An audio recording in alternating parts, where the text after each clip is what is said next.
Buenos días, saludos a todos. Nada, seguimos un poco con esas sesiones especiales que el jueves pasado tuvimos a Werner Herzog, que también fue un buen puntazo.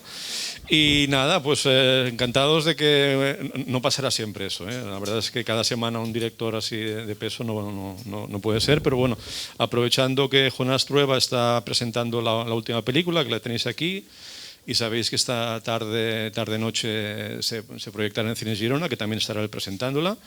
Pues bueno, era un buen momento para que pudiera venir, que nos hablara de esta película y que nos hablara un poco también de toda su trayectoria.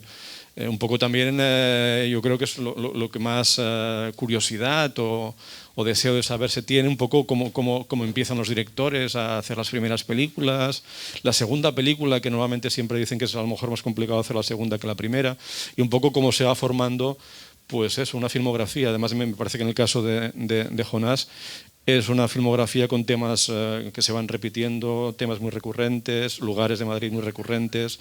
Y bueno, me parece que es interesante un poco pues comentarlo con él, tener ese diálogo. Hemos seleccionado algunos fragmentos de películas.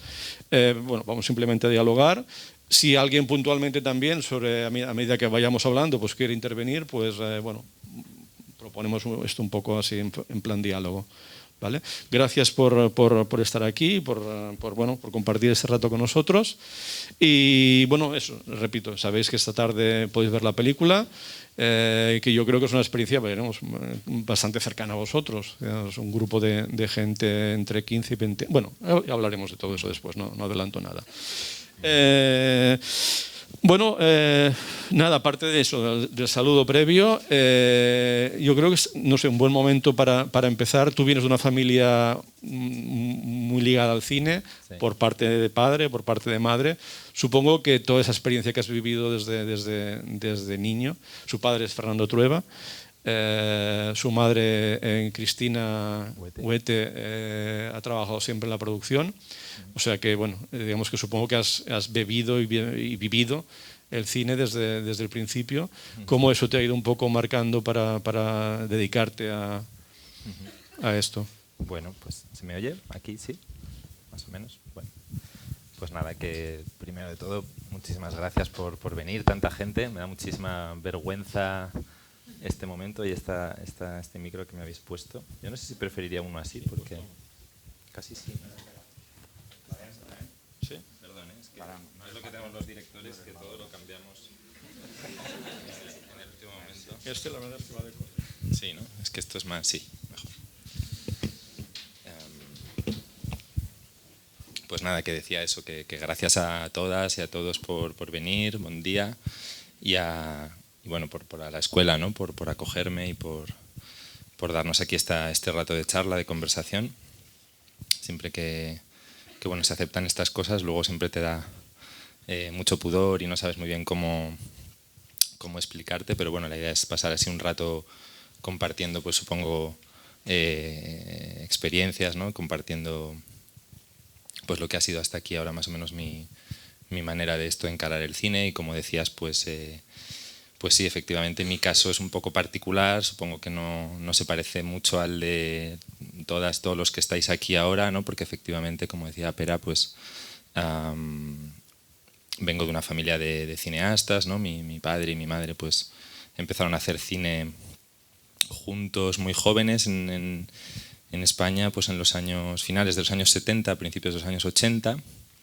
Es bonito porque siguen haciendo películas juntos, ¿no? Ya han pasado la edad de jubilación y sin embargo pues siguen haciendo todavía películas, que creo que eso es algo que ya tiene mucho mérito, ¿no? Porque es muy difícil en el mundo del cine, ¿no? Perseverar tantos años, ¿no? Estar tantas décadas haciendo cine, ¿no? O sea que estamos hablando dos personas que yo admiro mucho, pues eso, que llevan ya más de 40 años haciendo películas, ¿no? 4 décadas, y que más o menos han conseguido ir haciendo siempre las películas que han querido hacer, ¿no? Mejor o peor, han hecho siempre las películas que querían hacer.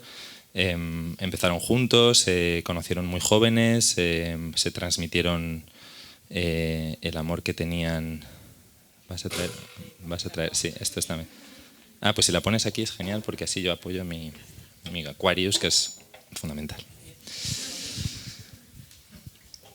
Sí, perdonad porque eso, vengo un poco como destarifando ahí de varios viajes y espero ir entonándome. No, que os decía que esto, ¿no? Que bueno, por hablar de mis padres, que me parece muy bien, como ejemplo, ¿no? De cómo también uno tiene que ser consciente de cuándo el cine que hacen, en dónde lo hacen y en las circunstancias en que lo hacen, ¿no? Entonces, para que os hagáis una idea y resumiendo mucho, pues por ejemplo, eso, mis padres empiezan a finales de los 70, cuando ahí no había escuelas de cine, no había... mi padre siempre me contaba que cuando hace su primera película, el primer día que está yendo al rodaje, piensa que va a ser todo una broma, ¿no? O sea, que no va a haber rodaje, que no va a haber equipo, que era todo, que le estaban gastando una broma, ¿no? Hace la primera película como con 25 años y en esa época en España tenías que haber sido antes como ayudante de dirección, o sea, había algo como muy jerárquico, ¿no? Muy... bueno, que tenías como que pasar por una especie de casi de trabas, incluso diría hasta de humillaciones, ¿no? Para poder ser director de cine. Tenía algo como más franquista, ¿no? Todavía lo que era la industria o como se llamara eso en España entonces, ¿no? Pero tuvieron la suerte de encontrar a alguien que era un poco más mayor que ellos, que es Fernando Colomo, que luego ha hecho también sus películas y que un poco había visto unos cortos que hacía mi padre, le gustaban y le ayudó a producir esto. Una película que mi padre escribió, este Colomo se ve que le dijo algo así como: oye, ¿tú cuándo harás tu primera película? Y mi padre, bueno, pues en cuanto me dejen y tal. Y dice, pues yo a lo mejor te puedo ayudar a producirla, ¿no? Y Colomo tampoco había producido nada en ese momento, había dirigido él una película. Pero esto es bonito contarlo porque te habla también un poco de esa solidaridad que tiene que haber siempre entre cineastas y yo creo los que estamos haciendo cine con los que están empezando a hacer cine siempre, ¿no? Que creo que es muy importante, ¿no? En algún momento intentar ayudar a los que son más jóvenes que tú y hacen una peli, ¿no? Pues en ese caso Colomo fue así con mi padre. Y dijo, ¿y tienes un guión y tal? Y mi padre dijo, sí y tal. Y no tenía ningún guión, se lo inventó y entonces se le ocurrió un chiste y dice, pero tengo el título, ¿no? Ópera prima, ¿no? Que es claro, como decir, primera película. Y entonces, curioso título, ¿y de qué va? Entonces mi padre hizo el chiste de, pues va de un chico que va por la plaza de ópera en Madrid y se encuentra con su prima. Y por eso se va a llamar ópera prima y tal. Pues, ¿y qué es? ¿Una comedia? Sí, claro, tal. Pues joder, me encantaría leerla y no sé qué. Y entonces mi padre se fue a casa y escribió el guión en ese fin de semana con su amigo, escribió un guión muy rápido, es así, y a la semana siguiente le dio el guión a este se rió mucho, le pareció muy divertido, pero un guión totalmente, pues imaginaros, ¿no? Impulsivo y tal. Y esa película se acabó haciendo, creo que Colomo pidió una letra, entonces se pedían letras, ¿no?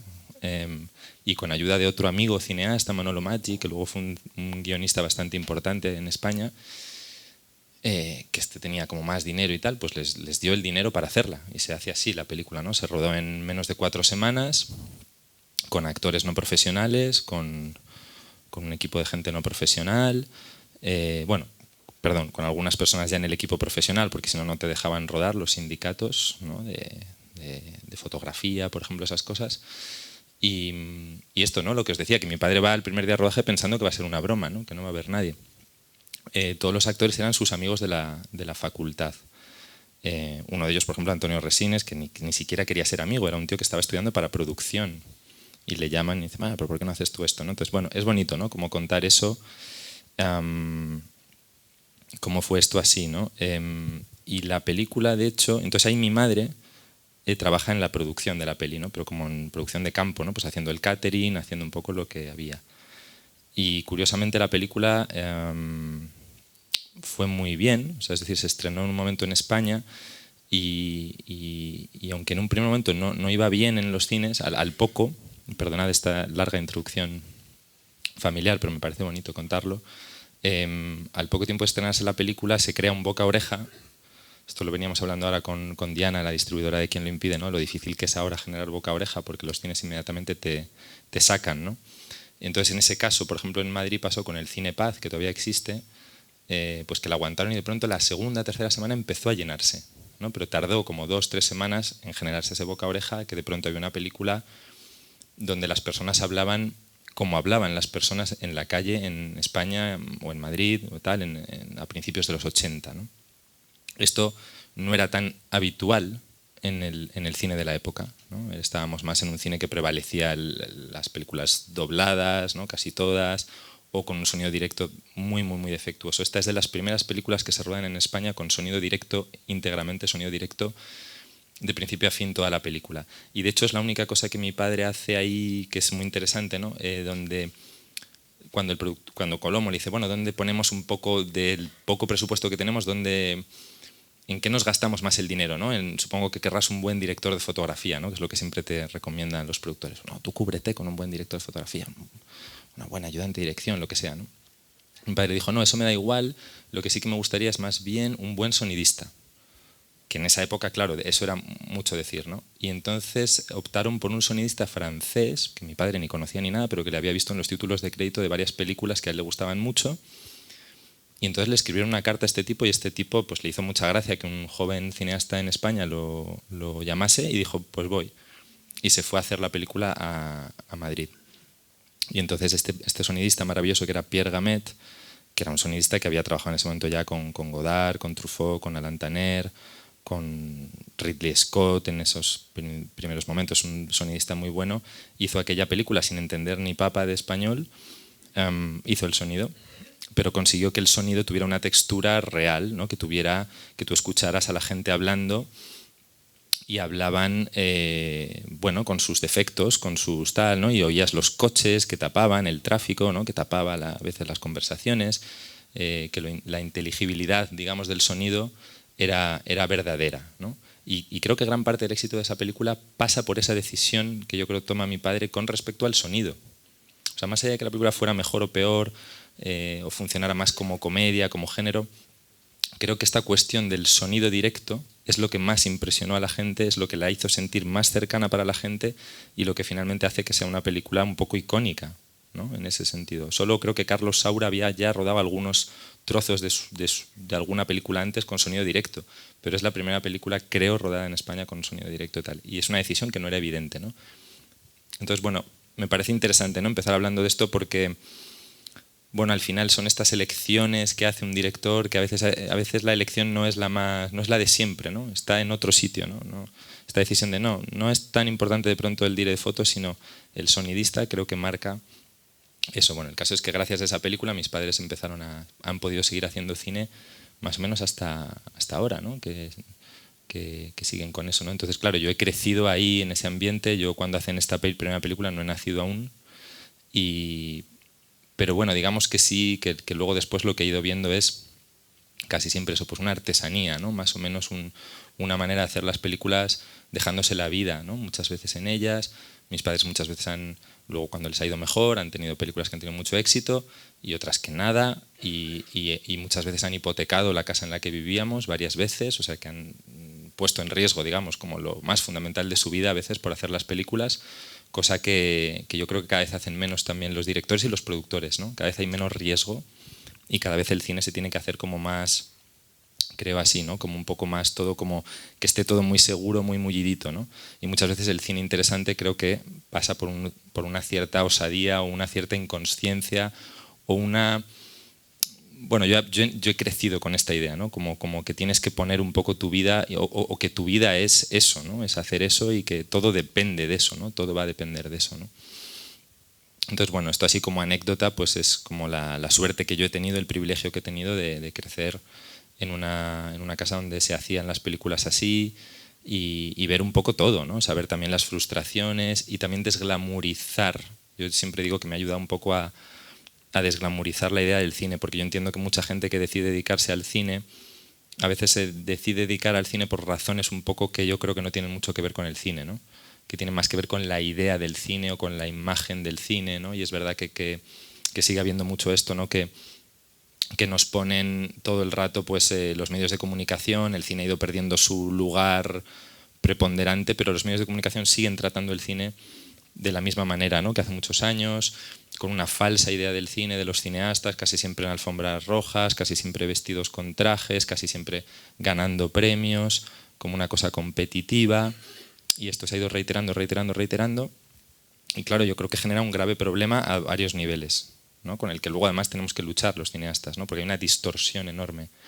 Una es esta, ¿no? Que dices, claro, por un lado, los que queremos hacer cine, a veces llegamos al cine con una falsa idea, entonces hay un choque, ¿no? Porque es mentira. todo eso, ¿no? Es totalmente falso, no es el cine. Y luego un problema quizás todavía aún más grande, que es que también eso distorsiona a la gente, a los espectadores. Entonces, claro, tú vas al mercado a comprar verdura y quizás entonces te van a decir ahí, ¿no? Como, bueno, ¿y qué tal? ¿Y te han dado un Goya o no? ¿No? O sea, es como lo que al final queda eso, ¿no? Es decir, al final queda eso, y incluso pues una profesora de instituto, pues también su vara de medir muchas veces el cine es si te han dado el Goya o no, para entendernos, ¿no? O lo que sea, ¿no? Entonces, claro, esto a la vez es muy grave, porque hace que bueno, que los que nos queremos dedicar a esto, si no tienes eso, pues parece que no eres nadie, ¿no? O que es un problema, o que es un tal, ¿no? Y muchas veces la gente normal, digamos, pues no va a ver las películas si no tienen ese premio o si no han salido en el tal y cual, ¿no?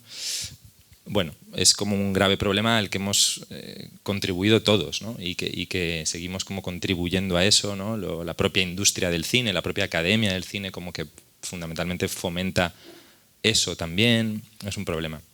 Me he ido por aquí, perdón. Entonces, por lo que dices, que una cosa fundamental de todo aprendizaje familiar ha sido que el cine no era tanto la parte más extrovertida, sino la parte del trabajo, del riesgo, sí, de levantarse cada día. A eso me refiero. Sí, sí, o sea, mi padre ha ganado un Oscar, quiero decir, y muchos Goyas, ¿eh? O sea, que digo esto y entiendo que a él le ha beneficiado, ¿no? Enormemente, de hecho. Pero, por ejemplo, a mí ya no, ¿no? O a otros muchos que obviamente pues no tienen eso, ¿no? Que no lo han tenido, y a cineastas interesantísimos han quedado orillados, ocultos, tal, porque no han tenido esa suerte, que no deja de ser una suerte, además, totalmente, que dices, bueno, obviamente si te toca, pues en el mundo este en el que estamos, pues te va a ayudar probablemente a seguir haciendo películas y todo eso, pero claro, es un problema, ¿no? Tú te formaste con muchas películas, eras un psicocinéfilo. Bueno, supongo, viendo tus películas, que hay muchas referencias tanto literarias como cinematográficas. Eso forma parte de tu adolescencia. Sí. Sí, claro, claro. O sea, luego hay un momento en el que yo empiezo a... Claro, a mí no me ha pasado esto, que tengo otros amigos cineastas que a veces me dan envidia, ¿no? Porque siempre te cuentan como el momento en que se comprendieron que se querían dedicar al cine o cosas así. Son como momentos como muy claros, ¿no? Muy puntuales, y en mi caso no es tanto así, porque claro, estoy tan con el cine todo el rato en casa que de una manera muy natural, yo me acuerdo que en un momento pues yo qué sé, ¿no? Que una camarita de fotos que ya estaba rota, pues yo la usaba para encuadrar, ¿no? De muy pequeño, ¿no? Y luego pues tuvimos una cámara de High 8 y empiezas a hacer cortos con los amigos, y es como una vocación que desarrollas de una manera muy natural, ¿no? Que en ningún momento me recuerdo a mí mismo pensando voy a ser director de cine, ¿no? Sino que de alguna manera estás intentando serlo como si eso fuera natural, ¿no? Pero creo que esto es una tradición que le ha pasado pues a muchos hijos de zapateros o de hosteleros o de no sé qué, que al final, bueno, pues que lo que tienes en casa es un oficio, y sientes como de una manera natural la continuidad de ese oficio, ¿no?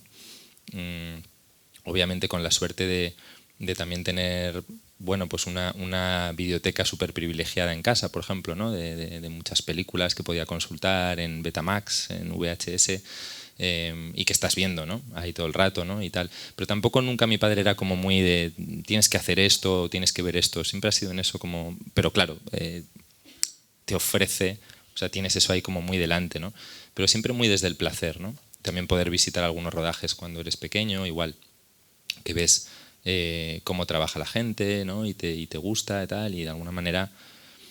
Esto es lo que digo, que luego tiene un peligro, que es que estés haciendo algo solo como por herencia, ¿no? O sea, que solo o por inercia, no sé cómo decirlo, ¿no?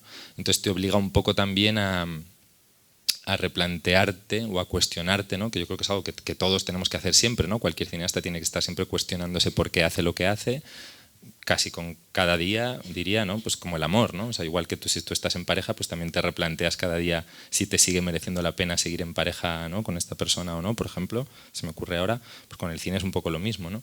Entonces tú tienes que hacerte ese cuestionamiento casi, yo creo, diario, ¿no?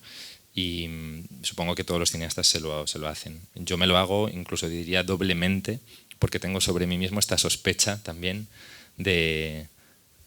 no, claro, de a ver si es que no lo he... ¿no? Entonces, bueno, tienes que encontrar y también desaprender cosas. yo también me he dado cuenta de eso, ¿no? Que hay veces que has aprendido las cosas de una manera porque las has visto que las hacían de una manera y tienes la tentación muchas veces de emular eso, pero luego de pronto puede ser que ya no tenga sentido hacerlo de esa manera o que simplemente esa manera ya no te interesa a ti, no la sientes tan tuya, ¿no? Entonces muchas veces he tenido que... Sí, o incluso marcar ahí una distancia, ¿no? O cosas, ¿no? Que pues también yo siento eso, que a mis padres les ha tocado empezar a hacer cine en los 80, 90 sobre todo, que era un momento de mucho auge, ¿no? También económico del país, todo como muy ahí y tal, ¿no? De pronto había como plataformas que se peleaban por quién invertía más en el cine español, imagínate. Claro, yo cuando me toca a mí empezar a hacer cine, empiezo a escribir con amigos, y en concreto con un amigo que es Víctor García León, que me llama porque ha visto algunas chorradas que yo hacía y él era un poco más mayor que yo y me llama y me convierto como en su guionista, ¿no? Entonces, pero ahí ya estamos en principios de los 2000. Todavía atisbamos ahí un poco como el viejo modelo, ¿no? En esas primeras películas que yo escribo con Víctor, atisbas todavía como un modelo que venía de los 90, pero que ya estaba en decadencia. Pero cuando a mí me toca hacer mi primera peli, que es... Claro, yo tengo una formación también muy de guionista en ese sentido, me gustaba mucho escribir guiones y de alguna manera en casa también lo que mamaba es una idea del cine clásico, de la escritura del guión, ¿no? Que sigo adorando y que es parte de mi formación, de leer muchos guiones, de aprender, no solo viendo películas, sino también leyendo guiones, leyendo libros sobre cosas, ¿no? Pero eso porque a mi padre, por ejemplo, siempre le gusta mucho ese cine clásico, ¿no? Más narrativo, si quieres. Y a mí en un momento me deja de interesar eso tanto, sobre todo cuando empiezo yo a hacer las películas. Siento que no me sirve tanto ese bagaje, ¿no? Por ejemplo, pero eso es algo que lo voy sintiendo poco a poco y entonces voy como encontrando como otra manera, ¿no?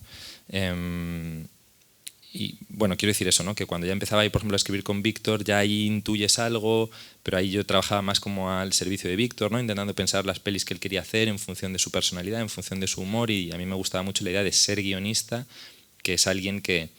Me encanta ese oficio, ¿no? Del guionista, que es alguien que tiene que entender para quién está escribiendo la película, cómo es ese director y tratar de ofrecerle como lo mejor o también lo que piensas que le va a gustar, pero también ofrecerle cosas que a lo mejor no son lo que piensa, pero que le llevas por otro lado, bueno. Pero yo siempre quería, creo, dirigir, ¿no? Entonces también sufrí mucho escribiendo esas pelis con Víctor, aprendí mucho, fue como un gran máster para mí escribir esas películas con él, pero a la vez también luego me pegaba unas bofetones, o sea, luego cuando iba al rodaje sufría muchísimo porque no era como yo pensaba, o luego en el montaje tal, entonces, bueno, de alguna manera que ha sido el camino, ¿no? También de mucha gente que ha empezado escribiendo y salta a la dirección por frustración, ¿no? Es como un lugar como muy típico. O sea, un poco algo de eso también tengo. Entonces, claro, pero ya cuando me toca hacer la primera peli, que es en el 2010, o sea, en el 2008, en realidad empezamos a probar en el 2008, justo cuando empieza la mega crisis del 2008. Entonces ya es como el final definitivo de toda esa época que os podía decir que empieza en los 80, ¿no? Que recoge como el auge de un país y que se consolida en los 90, pues cuando llega mi momento y el de toda mi generación de cineastas, ha llegado esa crisis y ya estaba en crisis el cine antes, porque siempre está en crisis, ya estaba en crisis el modelo de financiación, de salas, de público, había muchos problemas. Y ya con esa primera peli es como que nos damos un poco de bruces. Todavía la hacemos con algo de cuestiones de modelo antiguo, pero claramente ya no funcionaba. Esa primera peli que yo hago me costó muchísimo financiarla. Tuve 3 productores que me dejaron abandonado, o sea, digamos que en un primer momento se interesaron por hacerla, pero luego no la conseguían financiar, que básicamente era que la llevaban a las televisiones se la rechazaban el guión, ¿no? Y entonces pues el tío decía, pues no la hago, ¿no?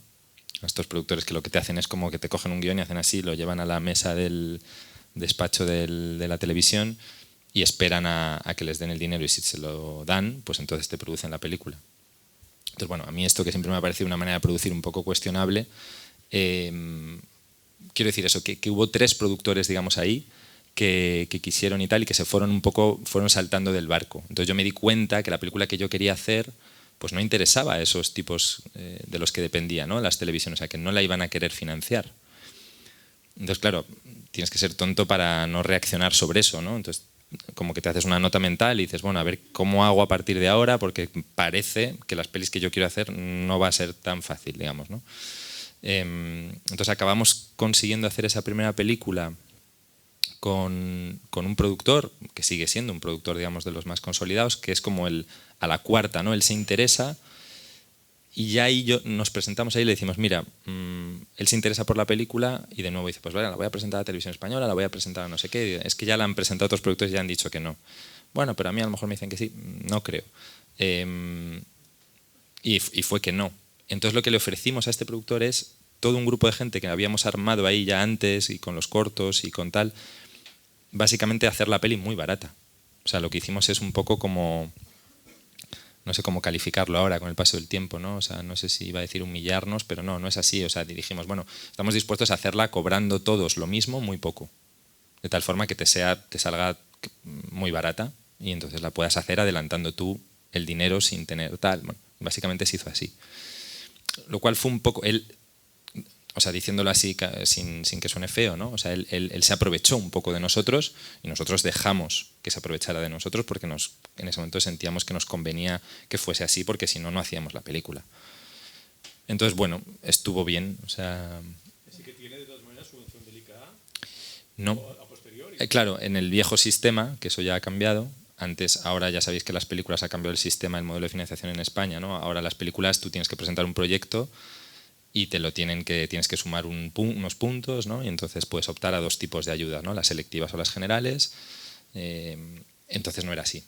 Ahí todavía era un modelo en el que tú hacías la película y recibías un dinero a posteriori sobre taquilla, ¿no? Sobre tal, ¿no? Entonces este productor pudo adelantar, ¿no? Una parte del dinero y bueno, la hicimos muy, muy, muy barata. Básicamente ese fue el truco. Vale, pues ya que nos dejas aquí a la Me enrollo mucho. primer largometraje, que es Todas las canciones hablan sobre mí, tenemos un clip, porque me parece que a pesar de que seguramente es la película más narrativa o producida de manera más industrial, todos los temas que luego han ido apareciendo a lo largo de tu filmografía ya están todos prácticamente aquí, seguramente con un guión más elaborado, pero bueno, vemos ese trocito y hablamos luego un poco. Ramiro, ¿qué es esto? Me he comprado un billete para ir a París. ¿Pero tú estás loco? No pasa nada, la señora me ha dicho que puedo devolverlo. No me la puedo creer, no me la puedo creer. No, tranquila, lo devuelvo y ya está. No pasa nada. Me ha dicho la señora. No quieres que vaya. Ramiro, que no es que no quiera que vengas, es que no sé, no entiendo por qué lo has hecho, no entiendo.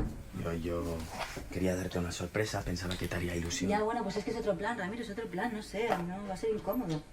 ¿Por qué? Pues porque sí, porque va a ser incómodo, no sé. Además, a lo mejor a estas no les hace gracia que vengas, no sé. Pues no veo por qué, no lo entiendo. Pues porque no, porque... Soy tu novio, ¿no? Sí. O no soy tu novio. ¿Y qué? Estás con tus amigas y con tu novio. Yo lo veo normal. ¿Qué? Bueno, vais a follar, vais a ligar. No, si no lo quieres entender paso a explicártelo, ¿eh? Igual no quiero entender nada. Ramiro. Vale, me has vuelto a tirar. No pasa nada, da igual, déjalo. Déjalo. Para mí la maqueta. Es que no sabe, me da igual la maqueta. ¿Qué te pasa, Ramiro? Nada. ¿Qué te pasa? Estoy harto de estas mierdas. ¿Estás harto? Sí, estoy muy cansado.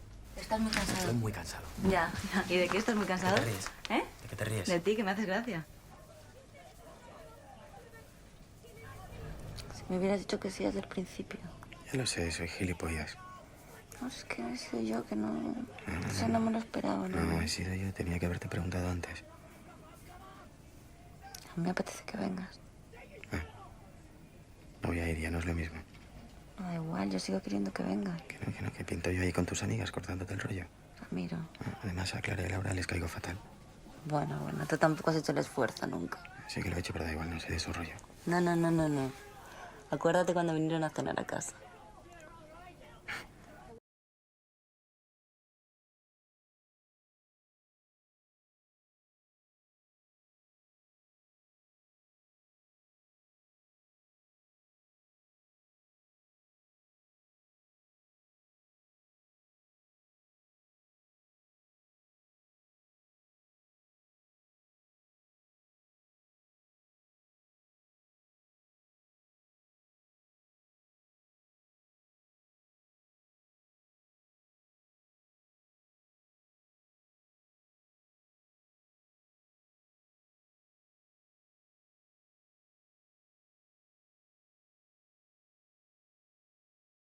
Me acuerdo que en esa época me influía mucho un libro de Milan Kundera que os recomiendo muchísimo, que se llama Los Testamentos Traicionados, que es un libro en realidad sobre literatura y sobre música, sobre arte.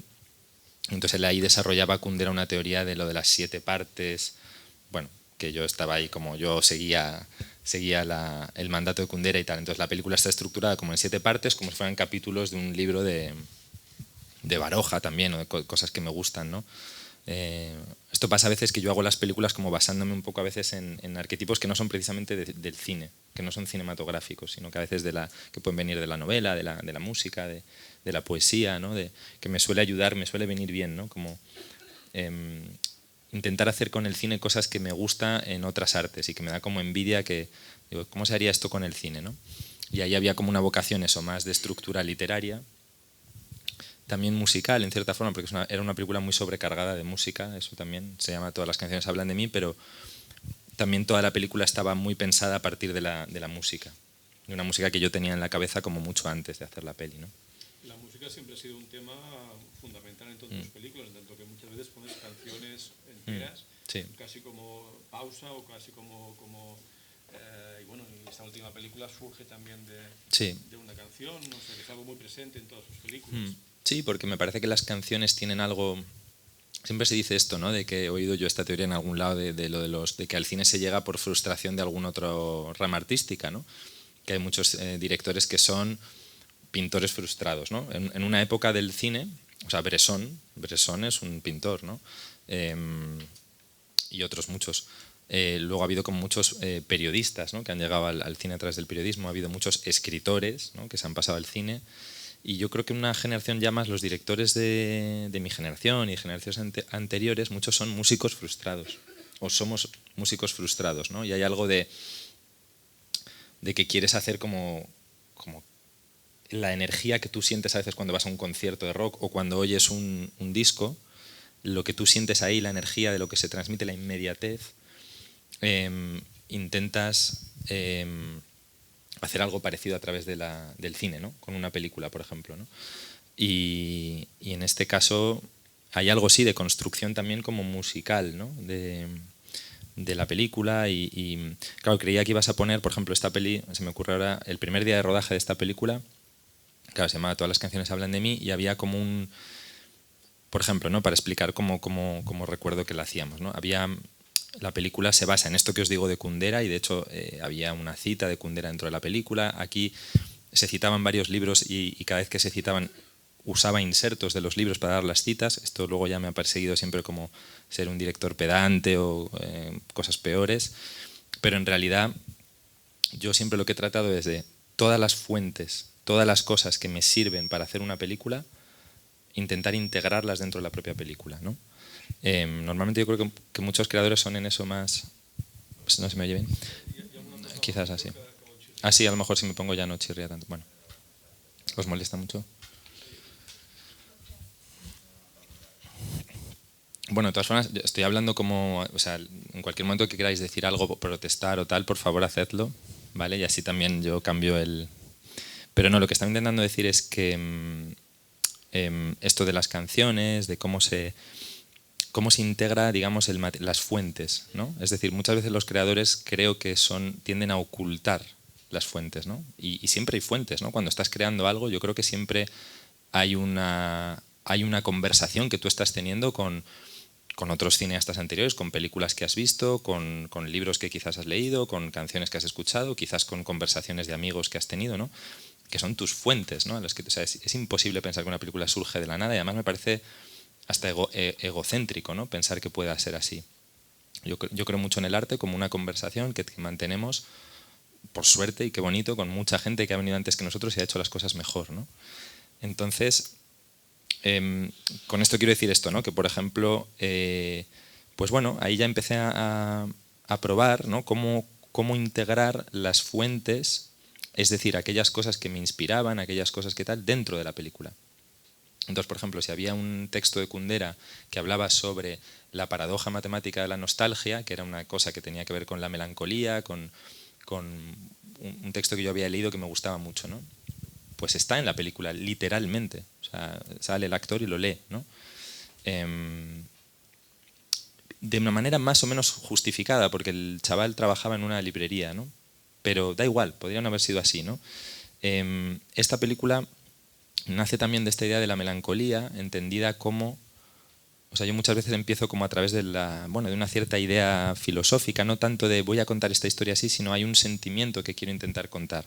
Y entonces ese sentimiento lo intentas desarrollar, lo intentas dar forma, poner en escena, convertir en una forma cinematográfica, ¿no? Por ejemplo, podía haber este sentimiento de la melancolía, pero también había algo como muy concreto con una canción, que es a lo que iba a contar. Yo perdonad porque yo me enrollo mucho y así me salen las pelis luego muy largas y muy digresivas. Las películas son un poco como uno es, ¿no? Entonces yo casi siempre para decir algo tengo que dar una vuelta para darme cuenta de lo que estoy diciendo, de lo que realmente quería decir, ¿no? Hay una frase que me gusta mucho de una escritora que se llama Marguerite Duras que decía: yo escribo para saber lo que quiero escribir, ¿no? Mientras escribo. Y yo siempre he pensado que me pasa un poco esto, entonces por eso me enrollo mucho y entonces a veces las películas también son así como un flujo de pensamiento más o menos errático, ¿no? El caso es que con esto lo que quiero decir es que en esa primera peli, por ejemplo, había una idea que tenía que ver con cómo tú has podido escuchar una canción en un momento de tu vida que te ha parecido ridícula y de pronto luego la vuelves a escuchar tiempo después y te parece emocionante, ¿no? Te parece maravillosa. Esa era una idea fuerte. Entonces, eso está literal en la película. Hay una escena que el personaje de Uriol Vila se pone una canción de Franco Battiato y de pronto le parece maravillosa, una canción que le parecía ridícula cuando la había escuchado antes, ¿no? Entonces, esa escena es como el medular, ¿no? En la película. Y escuchando yo de nuevo esa canción, que habla de los horizontes perdidos, de no sé qué, o sea, escuchando esa canción mucho, me acuerdo, yo mismo en mi cabeza la hilo con el texto este que os digo de Kundera, de la paradoja matemática de la nostalgia, que tiene que ver con que somos más melancólicos jóvenes, esa es la paradoja, ¿no? Y que según nos vamos haciendo mayores, tenemos menos tiempo que perder con recuerdos, ¿no? Que la melancolía a veces es un poco idiota, ¿no? O sea, es un poco juvenil, ¿no? Entonces la película era un poco una crítica a eso, que probablemente era una crítica a mí mismo, ¿no? Entonces es decir, que de pronto una canción te lleva a conectar con un texto y finalmente en la peli ese fragmento está. Es decir, finalmente en la película hay una escena en la que él escucha esa canción, se dice literalmente esto y acto seguido se lee la cita de Kundera. ¿Vale? O sea, que era como casi editorialista, ¿no? Eso. Y me gustó hacerlo así, porque me pareció que era una manera como directa y a la vez la estaba intentando integrar orgánicamente en los personajes. Y eso creo que para mí fue importante, ¿no? Y por ejemplo, el primer plano que rodé de esa peli fue el de el chico escuchando la canción de Battiato. Y yo me empeñé con mi ayudante de dirección en ese momento y yo le decía, cuando hacíamos el plan de rodaje, le decía, tenemos que rodar esto lo primero. Para mí es muy importante siempre como, ¿qué rodamos el primer día? ¿No? Que no sea solo una cuestión práctica. Tiene que haber algo emocional, tiene que haber algo filosófico, ¿no? Con qué empiezas a rodar un tal. Entonces yo me empeñé en, tiene que ser el personaje escuchando la canción de Battiato y tal. Vale. No venía bien, armamos un lío y ese día empezamos a rodar y claro, yo puse la cámara y tardé varias tomas. Me acuerdo que el actor me decía, pero ¿y qué hago yo mientras suena la canción? Y yo creo que no haces nada, la escuchas sin más, ¿no? Bueno, vale, pero déjame que te haga algo tal. Entonces pues hizo una primera toma donde se sacó un moco, se rascó el pelo, se fue a la ventana, empezó a llenarlo como de cosas, ¿no? Por esta cosa a veces del actor del miedo a ver si no hago nada. Pero fuimos repitiendo hasta que finalmente ya le puse de espaldas. Digo, no, es que te quedas de espaldas, no te muevas. Escucha la canción, porque en realidad lo que queremos aquí es que el espectador, cuando esté viendo la peli, escuche la canción, no te vea a ti rascándote el pelo. La película es un medium para que esta canción llegue. Pero eso tardamos en entenderlo. Yo mismo tuve que hacer, creo recordar, 7 tomas. Y además como que en la quinta me di cuenta que la óptica no era la que yo creía, que tenía que alejarme más, ¿no? Que a lo mejor habíamos empezado rodando con un 50 y digo, no. Vamos a poner un 35, vamos a hacer el plano un poquito más amplio, más abierto, menos implicado, más distanciado, un poco más tal. Y entonces, claro, el jefe de producción que venía de la productora esta Tornasol, ya llamaron, estábamos rodando en un estudio además, porque nos obligaron a rodar eso fue muy ridículo, nos obligaron a rodar en un plato porque tenían los platos, pero no teníamos dinero para rodar en plato. O sea, entonces tuvimos que reciclar decorados de unas pelis y series. Esta escena que habéis puesto es un decorado. pero hecho sin dinero. Entonces, eso fue una enseñanza también muy bonita, ¿no? Porque normalmente nunca puedes rodar, yo nunca he vuelto a rodar, no sé si volveré a rodar en un plató. Esto es como una cosa no sé, ¿no? De los cineastas italianos de la posguerra, ¿no? Y entonces, claro, estaban los productores en el despacho arriba, y cuando llevábamos 7 tomas, y cada toma era la canción entera, que duraba 5 minutos, rodando en 35 milímetros, ya llamaron arriba, ¿qué está pasando? ¿No? El primer día, este tío es imbécil, no sabe hacer nada, no sé qué. Y al terminar la jornada, el primer día, me llamaron a despacho, como en el cole, ¿no? Cuando te llaman ahí a dirección, que has cometido un problema, y me dijeron, mira, hemos valorado todas las tomas que has rodado hoy, lo que han durado, hemos hecho una media, y tenemos un problema muy grave, porque habíamos pactado que te ibas a gastar 20.000 metros de película en esa época, que era como un equivalente a 2, 3, 1 por toma, o sea, como 3 tomas por... y has superado la media, estás en 9-1. Y con lo cual no vas a gastar al final de las 4 semanas 20.000 metros, sino que vas a gastar 65.000 y te vamos a echar. O sea, fue como así, ¿no? Y vamos a parar el rodaje. Y entonces yo dije, no, hombre, pero tener un poco de confianza, ¿no? Que es el primer día, que, a ver, me he liado con esto de Battiato, tal, no sé qué. Pero bueno, pero que fue como muy aleccionador, ¿no? También, aparte de la poca confianza, luego siempre me gustaba luego como...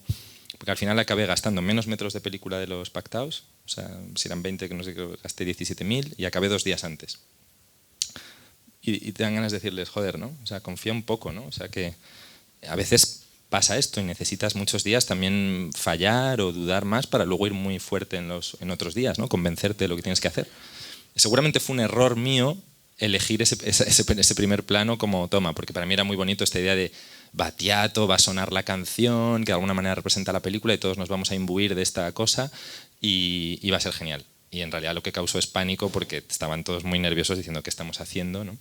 Y se generó un mal rollo que me hubiera gustado evitar, ¿no? Creo que tienes ahí. También creo que parte de lo que has dicho, que también a lo mejor la hostia está por decirlo así, que lo metieron el primer día, formo parte de, vale, a lo mejor no es la manera. Y a partir de ahora hay que economizar los recursos y la eficiencia para no provocar esto, ¿no? Sí, sí, también seguro que sí. Pero fíjate que yo ya sabía que estaba gastando más, o sea, película. Pero hay veces que esto os va a pasar a todos, ¿no? Que dices, bueno, voy a hacer más tomas aquí porque lo necesito. Esto no quiere decir que vaya... El problema de ellos era una mentalidad sistemática, que es lo que le pasa a la mayoría de la gente que hace cine y a muchos gente a veces desde la producción, que le aplican, dicen, como has hecho esto así, quiere decir que vas a hacer todo ya así. Y eso no se sostiene en realidad, ¿no? En un proceso creativo.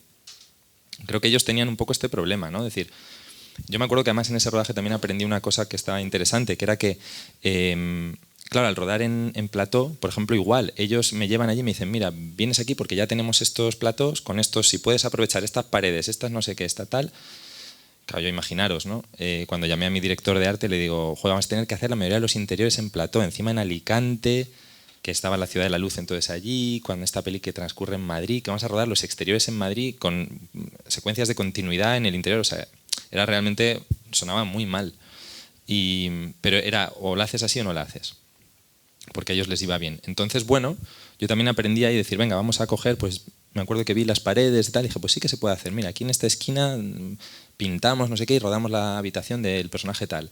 Aquí cogemos y hacemos la casa del otro. Aquí no sé qué. Y más o menos me lo inventé. Y entonces lo que observé es que estaban rodando antes ahí otras pelis y una serie. Y me acuerdo que había un director muy joven de mi misma edad rodando una cosa a saco, ¿no? Que le habían contratado para hacer una comedia como muy comercial y tal. Y todo era economizar. Entonces, como estaban rodando en plató, lo que te dicen siempre, pues vamos a rodar todas las escenas de este decorado de luz día, todas seguidas. Y cuando acabamos, todas luz noche y luego cortamos, nos vamos aquí, luz día, luz...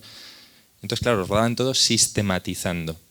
Y la sistematización en el cine es muy peligrosa. Porque al final tú vas a rodar, claro, una misma luz siempre, igual, aprovechando... A veces hay que irse a lo incómodo. ¿Qué le pasaba a ese chico, yo creo? Estaba rodando todo de la manera más sistemática, más cómoda y más práctica. Con lo cual, toda la luz siempre, pues como te dicen en los platos, ¿no? Como hacen en muchas series, todo por arriba, ¿no? Y rodamos todo igual y en mismos emplazamientos de cámara, no cambiamos, pam, pam, pam, ¿no? Y entonces, claro, yo al ver eso me aterroricé, dije, ostras, esto es lo que hace que luego las películas sean tan falsas, ¿no? Tan poco... ¿no? Entonces inventamos una regla con Santi, con mi director de foto, que yo le dije, mira Santi, lo único que te pido es, te prohíbo iluminar por arriba, o sea, estando en tal, vamos a rodar a iluminar solo por los laterales y poco. ¿Habéis visto esa secuencia que poquita luz tenía? Ese es el truco. Digo, muy poco. O sea, entonces digo, porque vamos a imaginarnos que a esta casa le llega una luz de farola que está a 10 metros por abajo porque estamos en un cuarto. Entonces realmente rodamos, y claro, cuando los de producción de nuevo ven eso dicen, ¿pero qué estáis haciendo? Y además le dije, nunca vamos a rodar seguidas 2 escenas en el mismo espacio con la misma luz. O sea, rodemos una noche, pasemos a día y vuelves a iluminar la noche y la iluminamos diferente. Entonces, claro, ahí perdíamos tiempo. Claro, y decían, pero estáis perdiendo tiempo. Y digo, ya, pero vamos a perder un tiempo que vamos a ganar de otra manera. Luego también es verdad que dices, yo no voy a rodar muchos planos porque nunca me ha parecido siempre extraño. Entonces, bueno, es decir, esto no sé por qué lo estoy contando, pero me parece interesante porque es como encontrar tu manera. Es como encontrar tu manera y que a veces tu manera pasa por violentar un poco lo que se supone que tiene que ser. ¿No? Lo que se supone que tiene que ser, ahí era esto, ¿no? Era, no, esto se hace así, como estás en un plato se hace así, dices, bueno, no, a lo mejor no, ¿no? Y de hecho no usábamos ni esta cosa tan cómoda de los platos, que es que quitas la pared y entonces tienes todo el espacio para poner la cámara. Eso que hace que muchas veces la posición de la cámara es muy falsa. Entonces dice, no quites la pared, como si estuviéramos... Y Santi siempre me dice, es la peli más incómoda que he rodado en mi vida. Y no había motivo. Estábamos con la pared aquí, y joder, venga. Digo, no, es que es interesante porque eso es lo que va a dar la sensación realmente del espacio, ¿no? Bueno, son chorradas, ¿no? Es un ejemplo como muy chorra, pero que me parece interesante hablarlo porque creo que también puede ser un poco metáfora de muchas cosas, de cómo las enfrentamos, ¿no?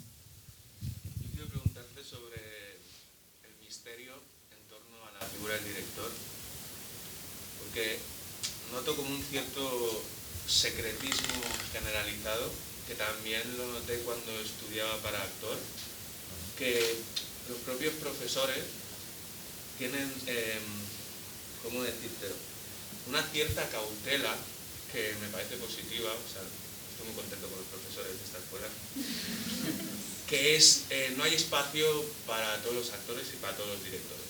Entonces son ya unas profesiones como de riesgo que incluso, o sea, me parece que algunas son como vocacionales, como que no todo el mundo va a poder llegar ahí, ¿vale? Entonces, en base a esto, es como te enseñan a actuar, te enseñan a dirigir, porque claro, nadie te puede enseñar ni garantizar cómo llegar a hacer una peli o que la consigas. Entonces, esto que has dicho del contraste entre el glamour que la gente cree y lo que hay, yo te quería preguntar, por ejemplo, o sea, el falso concepto de que una peli de éxito es la que llega al cine, esto ya hay que desmentirlo, ¿no? Porque pues tu segunda peli he visto que se distribuyó de formas más alternativas, entonces para los jóvenes directores como nosotros, ¿no tendría que ser ya un concepto a arraigar el no aspirar directamente a llegar al cine, porque seguramente eso va a suponer pasar por Mediaset, por no sé qué, y nos destrozarán la idea? O sea, ¿no deberíamos aspirar más bien a nuestros niveles, a pasar por filming, pasar por plataformas más alternativas?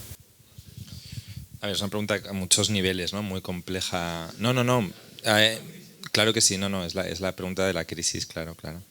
No, a ver, que te entiendo súper bien. Lo que pasa es que quizá es verdad que vamos a ir respondiendo a eso a mi manera, que no tengo una respuesta por otra parte para eso, pero sí decir que quizás el problema, fíjate, ya te estás llevando la conversación como de nuevo a lo externo. Nos estamos saliendo, ¿no? O sea, que está bien, porque entiendo que esa preocupación es real, está ahí, ¿no? Como que tiene que ver con tu manera de trabajar, cómo quieres vivir con respecto al cine, ¿no? Dónde está, cómo hacer las pelis. Pero no se trata tanto de si la haces con Mediaset o con Filmin, que además cambiarán y eso va a ir cambiando, sino como yo creo como de concentrarse más en cómo tú quieres trabajar, cuál quieres que sea tu filosofía de trabajo ideal y tratar a tu manera de encontrar tu forma, ¿no? Tu escala. Yo siempre he hablado mucho de intentar hacer, por ejemplo, películas a una escala proporcional. Yo es una cosa que he visto también con esto del glamour que yo decía antes, es que eso también otro de los problemas que genera es que estamos normalmente, yo digo, como sobrehormonando la producción de las películas. inflándolas, ¿no? O sea, muchas veces como que el cine parece que tiene que mentir en eso, como cuanto más grande todo, ¿no? Como que mejor.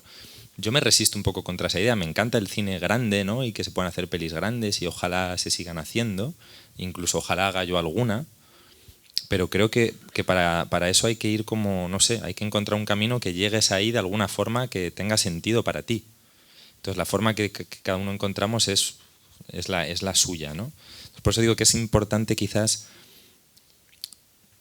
no agobiarse con esta cosa como tan general como lo has planteado, como que te ha salido un poco el espacio, ¿no? Como para mirar como desde una nave, ¿no?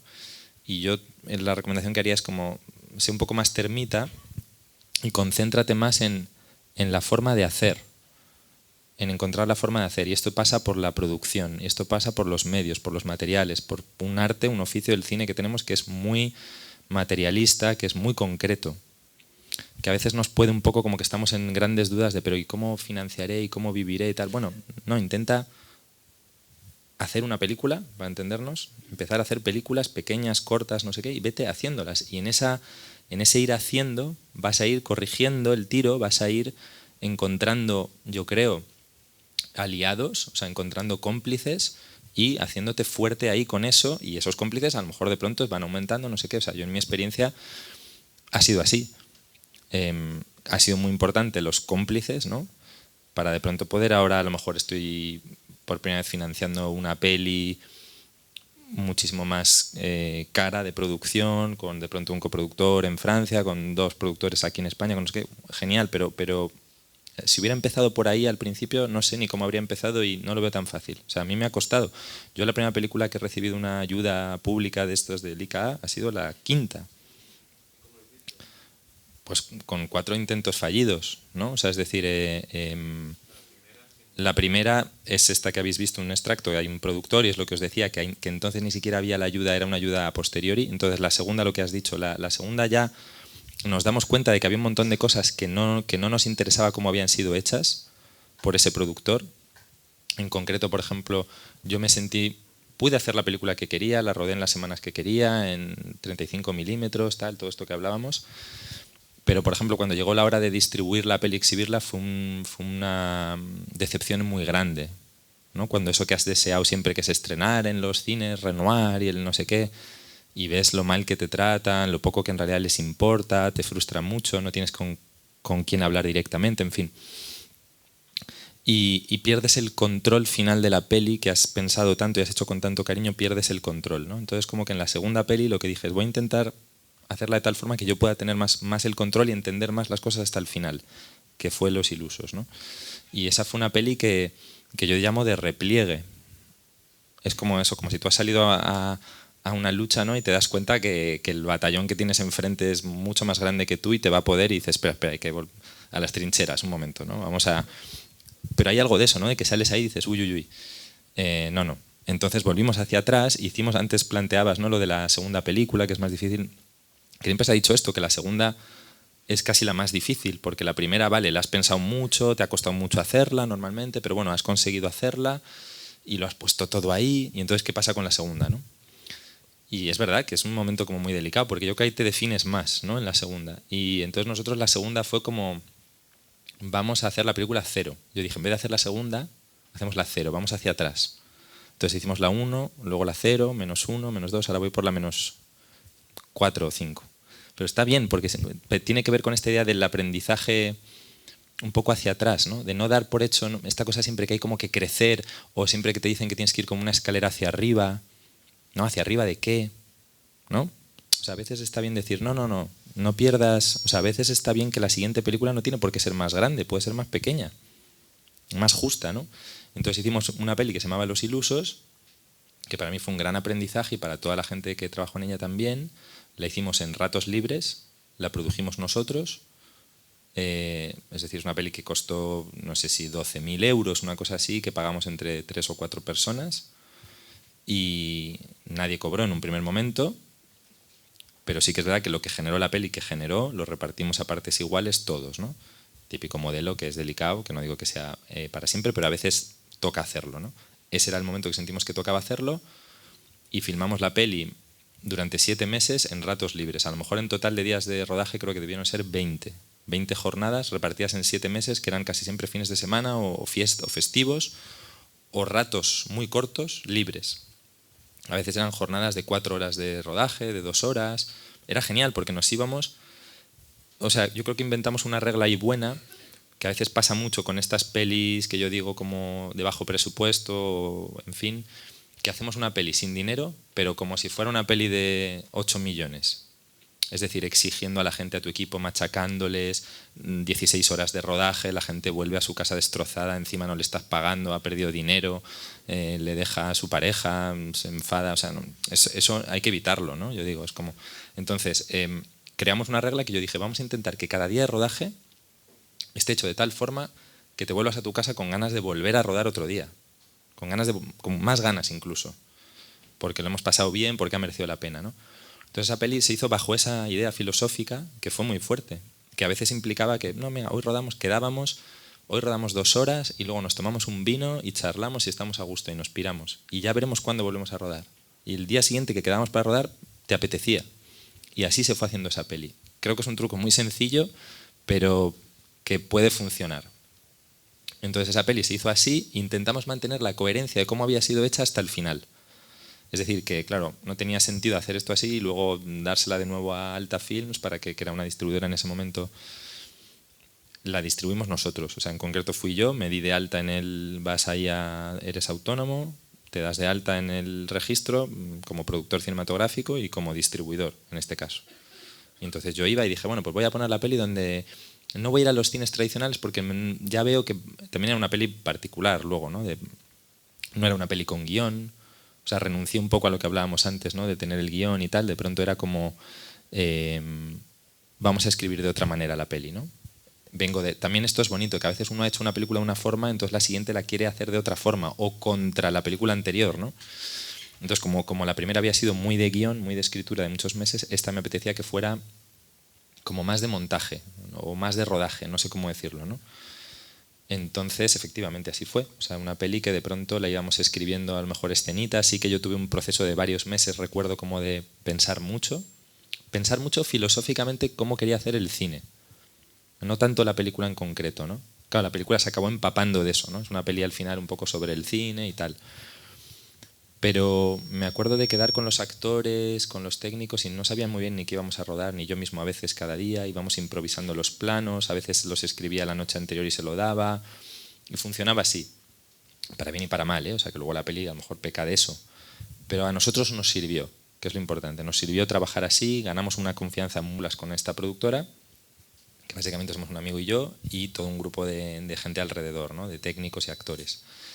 Y cada peli ha sido una aventura diferente, ¿no? Que si da tiempo vamos hablando, si queréis, de unas y otras, ¿no? Pero lo que te quiero decir es que al final es más un trabajo como concreto de cómo hacer cada película, que creo que es importante, ¿no? Y que casi siempre tiene que ver con experiencias reales de uno. O sea, yo os estoy contando la mía, que no digo que hay que hacer así las cosas, digo que uno, por lo que os decía antes, como lo que le ha tocado en un momento dado, intenta reaccionar a sus circunstancias, ¿no? Esa idea de que un cineasta es siempre una persona y sus circunstancias. Eso lo decía Truffaut, es muy bonito. Las películas son una persona y sus circunstancias del momento, ¿no? Entender eso, entender tus circunstancias. Yo creo que hay mucha gente que quiere hacer cine que no quiere entender o no quiere aceptar sus circunstancias, o directamente se engaña a sí mismo de una manera brutal. Y eso le conduce casi siempre a un choque con la realidad muy fuerte, que frustra y que al final no haces cine. Parece de nuevo es como una obviedad, pero es así. Es entender, estoy en Barcelona, ¿no? En el 2021, vivo aquí, estos son mis padres, estos son mis amigos, este es el sitio donde... Estas cosas, reconocerlas bien, porque hay que trabajar a partir de esas cosas. Hay gente que quiere hacer cine como si viviera en Los Ángeles, en 1965... Yo mismo, no, como cuando Lubitsch hacía, no, pues que eso ya no, los estudios, eso no está, no estoy ahí. Esto parece una tontería, pero es muy importante, entender las circunstancias y quizás intentar modificar tus circunstancias, pero poco a poco, ir modificándolas poco a poco, ¿no? ¿Podemos pasar un trocito de otra película? Sí. Un poco al hilo de lo que decías, que creo que es importante que nos expliques un poco más, por ejemplo, si esa primera película estaba muy construida supongo que los diálogos que hemos escuchado están bastante escritos. Sí. Creo que tu cine ha ido depurando y podemos pasar incluso a una película bastante posterior, que es La Virgen de Agosto, que nos expliques un poco, cuando entiendes la película, qué llevas escrito, hasta dónde lo dejas abierto, qué brindas a los actores para que construyan contigo el personaje, un poco cómo se desarrolla esa escena. Entiendo lo que dices, ¿no? Que no sabes... Es La Virgen de Agosto, es dos películas posteriores a lo que hablas de Los Ilusos. Entiendo lo que dices, ¿no? Que no sabes si eres así porque te fuiste o si ya ha sido así y esto Por eso te fuiste, claro. Porque yo siento como he cambiado varias veces de país, que cada vez ha sido casi como un empezar desde cero, que es bonito porque como no conoces a nadie eres como una hoja en blanca, entonces también te reinventas tu vida, ¿no? Y cambias... Claro, y eso te libera, pero tiene que dar miedo también, ¿no? A mí me parece que es un chance, ¿no? Que es, y que también esa energía del inicio es una energía súper potente y bonita y puedes hacer muchísimas cosas. Pero a la vez también admiro mucho a las personas que no se han ido nunca y que han tenido el coraje de tomarse esa libertad dentro de un entorno que conocen. Porque creo que hasta es más fácil, ¿no? Ser libre cuando nadie te conoce, claro, y volver a reinventarte. Pero hacerlo quedándote en tu entorno, me parece que es un acto de valentía también. ¿Sí? De alguna forma. ¿Tú no te has ido nunca? ¿Has vivido fuera en algún momento? Soy la única que soy de Madrid, ¿no? Oye, Es verdad. yo soy adoptado, ¿no? 10 años, lavapiés. Has viajado bastante, pero no te has vivido así como No, fuera. no sé por qué. ¿Qué quieres, tío? Me dais envidia un poco.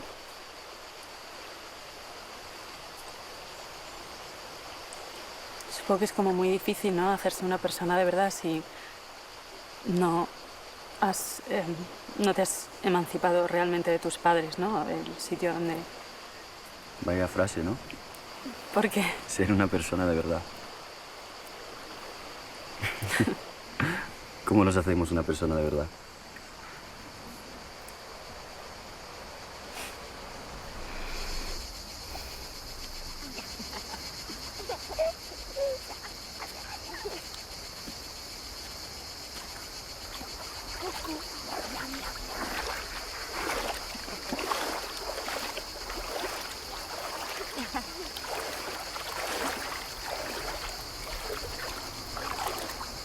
Hi. Hi. So what are you thinking? Very pensive. Want a drink?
Hacerse una persona de verdad.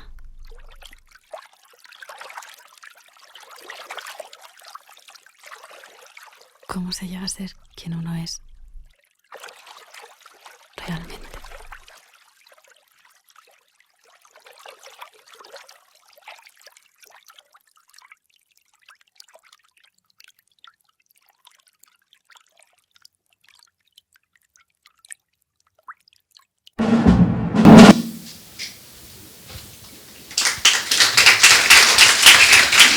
No aplaudáis.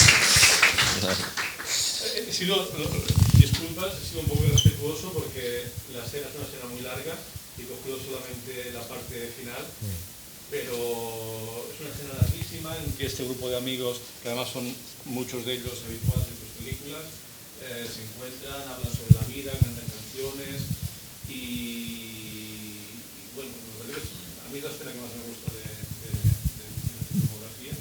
Me parece que hay momentos, tanto momento de hablar y ese momento de reflexión, ella, la luz, el rojo, es maravilloso, ese cambio de registro. Pero sobre todo un poco, a diferencia de la película que hemos visto antes, aquí, ¿qué relación tenía el guión, los diálogos? ¿Qué habías, hasta dónde escribías y hasta dónde aparecen? Porque el guión está firmado también con Itxaso. Con Itxaso sí está... Claro, la actriz escribe aquí la película conmigo a varios niveles, ¿no? O sea, esto es algo que luego vas aprendiendo, ¿no? Que es también darle cada vez más espacio al actor y aprender también a confiar más en él, que a lo mejor en mi primera película pues eso no era tan así, ¿no? Yo creo que esto es un defecto que tenemos casi siempre, que es no confiar suficientemente en los actores, que es, vamos, para mí en el cine la manera de entenderlo es como, pues si eres un pintor, pues es que es la pintura, ¿no? O sea, es decir, es con lo que pintas, ¿no? O sea, es lo que está ahí delante, bueno, un actor siempre es una persona muy frágil, muy generosa, que se expone mucho y que hay que cuidar mucho y darle espacio, porque en general si lo has elegido bien, que creo que esto es muy importante, ¿no? También saber elegir bien a los actores con los que, no porque sean mejores o peores, sino porque te vas a entender más con ellos y porque se van a adecuar más a la película que tú quieres hacer, porque le van a dar el tono, porque traen a la película un montón de cosas suyas, ¿no? Entender eso, ¿no? Que un actor te trae muchas cosas, ¿no? Ya de por sí. Entonces, esta película también ya es claro, es mucho después de la primera. Entonces también hay un aprendizaje, yo creo, ahí para mí muy grande, ¿no? de varios años. Es una película que está escrita, o sea, es decir, Itxaso y yo escribimos un guión, pero la peli yo la pienso con ella desde el primer momento. Es una película que yo tenía más o menos intuida en la cabeza lo que la peli es, pero es cuando ya estoy más cerca de ella que pienso, mira, puedo hacer esta película porque la tengo a ella, ¿no? Es decir, porque la puedo hacer con ella, ¿no? Entonces le propongo escribir juntos un primer guión, que ese guión nos sirvió para un guión que escribimos, me acuerdo, como exactamente en una semana. Fue muy bonito, ¿no? Porque la película transcurre yo tenía claro esta idea de que la película era una chica en Madrid en la primera quincena de agosto, ¿no? Tenía esta idea que es cuando son allí las fiestas, ¿no? de Madrid. Entonces tenía esta idea de estructura que ya era mucho, ¿no? Es decir, y me acuerdo que estuvimos viviendo esas fiestas, ¿no? del año donde escribimos, ¿no? O sea, estuvimos como paseando por las fiestas esos días y el día que acabó, el 15 de agosto acabó la fiesta, el 16 empezamos a escribir el guión y lo acabamos como 10 días después, una primera versión muy rápida que nos sirvió básicamente para entender la peli que queríamos hacer a varios niveles, pasarle ese guión al resto del equipo iluso, digamos, que son los habituales de siempre que os hablaba, y nos sirvió también para financiar la película en una gran parte, ¿no? Es decir, esta película ya es la primera que te digo que tuvimos una ayuda del ICA, por ejemplo, en parte gracias a ese guión que escribimos. Hacemos un dossier, aprendemos también a hacer estas cosas, ¿no? Los dossieres, a explicar las pelis, que también es difícil y a mí siempre me ha costado porque hago las pelis muy impulsivamente, con lo cual a veces no me resulta tan fácil contarlas de entrada y eso ha sido un problema, ¿no? Muchas veces para mí, que no entiendo la peli que estoy haciendo hasta que la estoy terminando de montar a veces. Entonces, claro, esto es un problema. También aprendes a que a veces tienes que, al principio, contarla de una forma, aunque luego no vaya a ser exactamente eso, pero que te ayuda a materializarla, ¿no? Entonces aquí se hizo ese guión, se consiguió una serie de apoyos, pero para que os hagáis una idea, estamos hablando, esta peli costó, incluyendo las copias, la publicidad, todo el P&A y todo esto que va después, 400.000 euros. En ese momento para nosotros es nuestra peli más cara y es la quinta que hacemos. Si más o menos estáis ahí, supongo que habláis de cosas de producción en esta escuela, pues sabréis que es un presupuesto tirando a muy bajo, ¿no? Para una peli media española. De hecho, legalmente una película se considera de bajo presupuesto en España hasta 750.000 euros. Esto es importante saberlo porque eso significa muchas cosas. Es una barrera que se crea, ¿no? Y 750.000 euros para abajo también hay hay unos requisitos, ¿no? Hay unos sueldos, en fin, ¿no? Todo eso. Y y 750.000 euros para arriba, entras como en otro rango, ¿no? Yo todavía no he llegado a ese rango nunca, para que os hagáis una idea, ¿vale? O sea que todavía me sigo moviendo en esta idea del bajo presupuesto. Y esta es nuestra peli más cara. La financiamos en parte con una venta de la peli anterior que habíamos hecho, que había costado la mitad, más o menos, pero la conseguimos vender a Netflix, por ejemplo, muy bien. Tuvimos suerte ahí, en un golpe de suerte, la vendimos muy bien. Creo que ya eso no lo sabría hacer otra vez, pero esa vez pasó. Y con esa parte de esa venta se financia esta película en una gran parte. Y entonces, volviendo al guión, claro, lo que hay es un aprendizaje ahí de... Tienes una actriz con la que te apetece trabajar, con la que ya había trabajado, que sabes que es extraordinariamente inteligente y sensible, y entonces ya la peli la hago un poco a su imagen y semejanza. Y siguiendo un poco una regla que la tenía ya aprendida de antes, que es intentar trabajar con los actores a partir de lo que te traen y proponerles trabajar con su propia materia también. Por ejemplo, esa chica que habla en la escena antes, ¿no? Que no es Itxaso, la otra, que es una actriz suiza muy amiga mía, que lleva varios años viviendo en Madrid, que dice esta frase tan buena, esa manera que tiene de hablar que me encanta, dice como una hoja en blanca, ¿no? No sé qué. O sea, ese error a mí me encanta. Eso normalmente yo no lo escribiría así, eso lo dice ella, ¿no? Que es como su manera de expresarse, que es como a mí me encanta. Entonces, claro, también yo con Isabel tengo una pelea, porque ella me dice muchas veces, ella es muy metódica, igual que Itxaso, ¿no? Son actrices como muy serias, ¿no? Y me dice, no, pero dame la escena escrita, escríbemela, yo tal, no sé qué, ¿no? Porque, y yo le digo, no, es que no quiero, es que no. Entonces, a lo mejor esa escena, lo que he hecho con Isabel y con Itxaso es quedar 2 días antes y hablar mucho la escena, hablarla, entenderla y casi hasta decírnosla, llegar a decírnosla, de tal forma que ella, de alguna manera, la interioriza. Pero yo no se la doy escrita. En concreto a esa actriz, porque sé que cuando le doy algo escrito funciona peor. También porque ya la conozco y voy viendo... A lo mejor a otro actor sí se lo daría, pero a ella no. O sea, con cada actor es diferente. Pues con Isabel tal. Y cuando saca lo mejor de sí misma, que es lo que a mí me gusta, que es la personalidad que tiene ella, muchas veces la pierden en otras pelis cuando se ajusta un guión.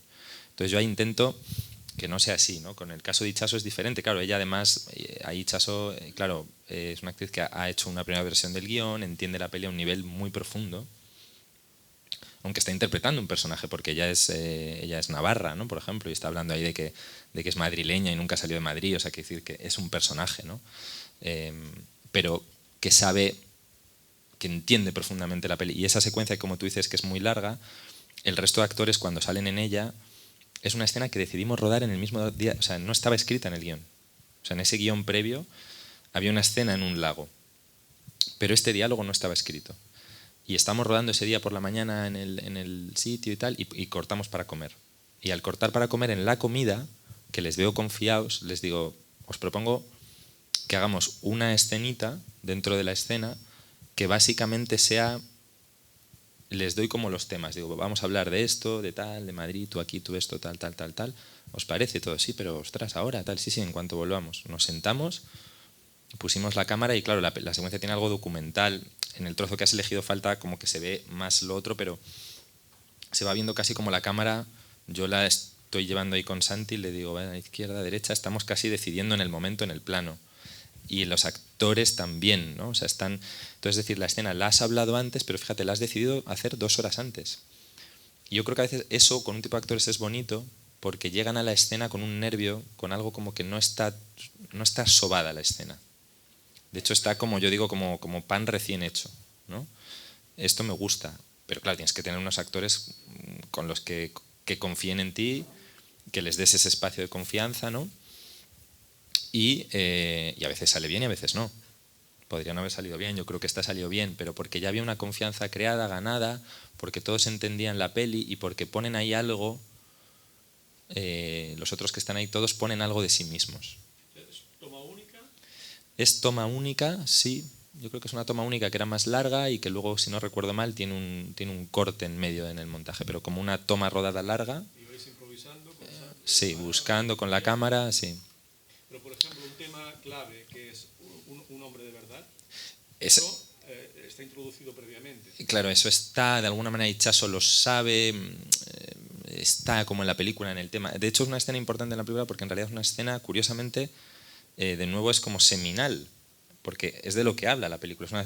Lo que os decía antes de lo de la primera peli de Battiato y Kundera, aquí es lo mismo. Es una película que filosóficamente para mí es esta idea de la chica que se queda en Madrid, en las verbenas, pero en realidad esa es la anécdota. Para mí, esencialmente, la película trata de la identidad. Entonces yo quería hablar de eso, de quién es uno realmente, de cuánto tenemos, que tiene que ver con lo que os he dicho al principio, ¿no? De cuestionarse a uno mismo. Lo que yo os decía, de como vengo de una familia de cineastas, me tengo que cuestionar doblemente si hago lo que hago porque es lo que quiero hacer o porque es lo que se supone que tengo que hacer. Esta pregunta que a mí me obsesiona, y que creo que le debería obsesionar a cualquiera, es de lo que trata la película. O sea, al final es una peli para mí muy importante porque habla de algo que a mí me es muy importante, ¿no? Que es eso, ¿no? Eso, ¿quién es uno realmente y hasta qué punto puedes ser verdaderamente tú, puedes ser libre, no fruto de un refrito de cosas, ¿no? Sino como crear tu propio pensamiento verdadero, aunque sea pequeñito.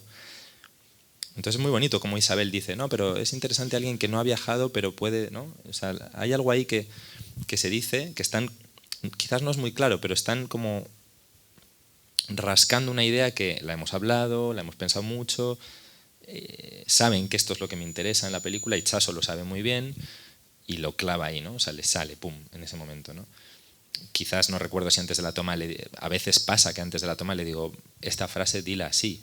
O sea, quiero decir que no esté escrita en un papel, no quiere decir que no le escribas, pero que a lo mejor lo ha memorizado 10 minutos antes en su cabeza. No ha tenido un papel donde lo ha resobado y pensado y repensado, sino que eso del pan recién hecho me parece interesante, ¿no? Ella usa mucho esa expresión, de llegar a la toma como un poco temblando, ¿no? O sea, con la sensación de que das acción y a ver qué pasa. No está claro qué va a pasar.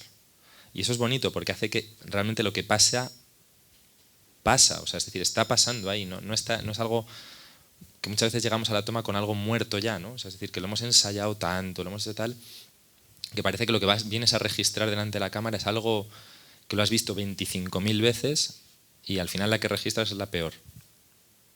Muchas veces, ¿no? O la más...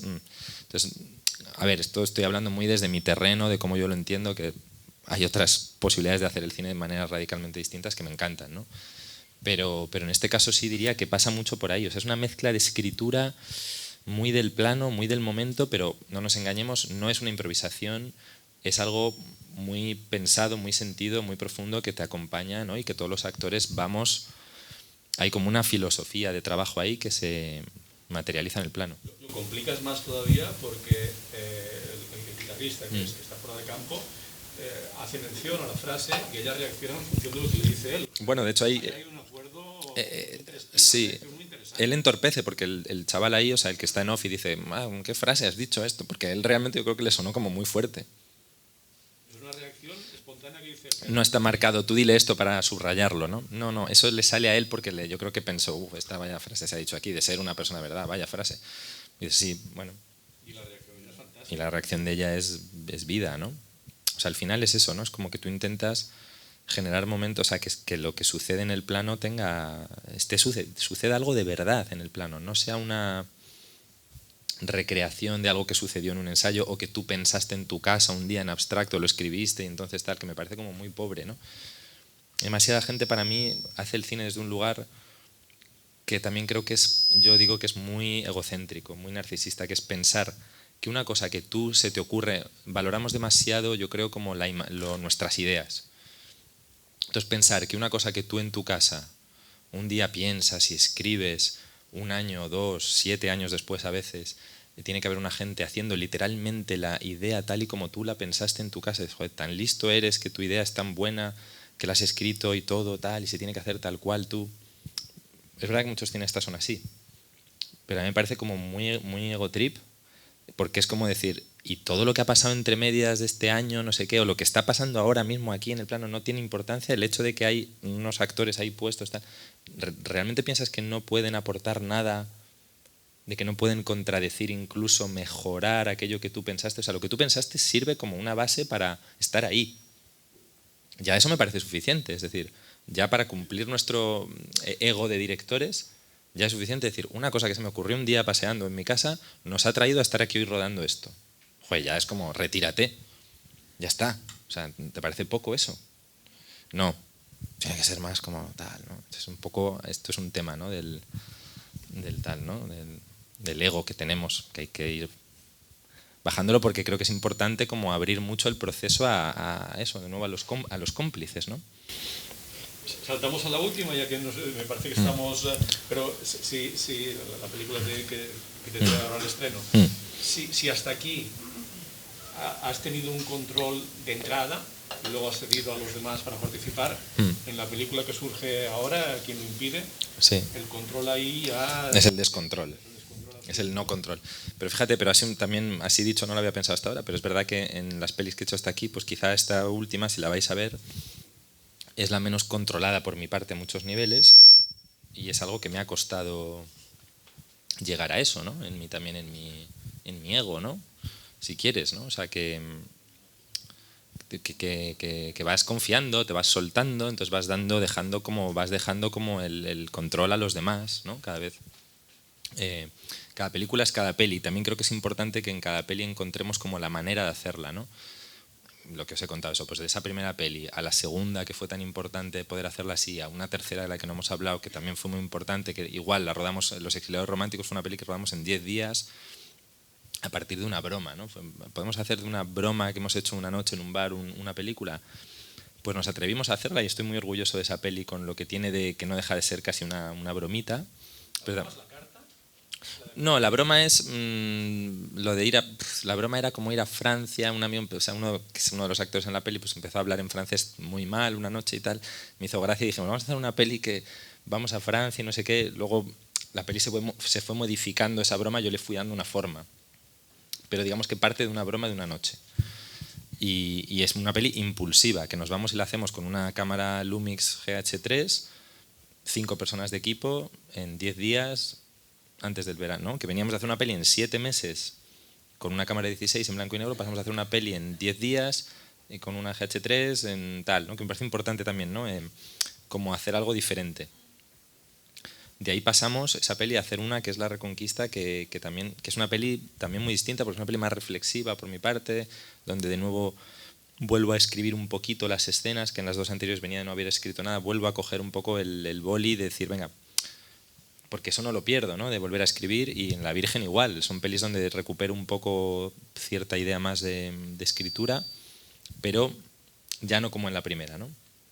En La Virgen tal. Y entonces ahora cuando he llegado a Quien lo impide, a esta peli, pues ha sido un proceso de, pues también de salir de aquella, de La Reconquista, ¿no? Que era más reflexiva, a hacer una peli totalmente no reflexiva. O sea, Quien lo impide, aunque luego tiene algo de reflexividad la peli, de hecho los chavales que salen en ella son bastante reflexivos por momentos, pero es una reflexividad que traen ellos, no la antepongo yo al principio, ¿no? Entonces es una peli eso, que está hecha un poco con las ganas de hacer una película, no sé cómo decir, ¿no? Como también tenía ganas de coger yo la cámara, volver a rodar un poco como Los Ilusos en ratos libres, pero en un formato muy distinto, también ya con otro bagaje, ¿no? Entonces vas cambiando, ¿no? No, iba a decirte, probablemente es como una pregunta muy burda y que te vas a comer probablemente estos días. Es que, bueno, ayer cuando supe que mañana, hoy mismo, estaba la península de Girona y tal, y vi la duración, que es muy extensa. Sí.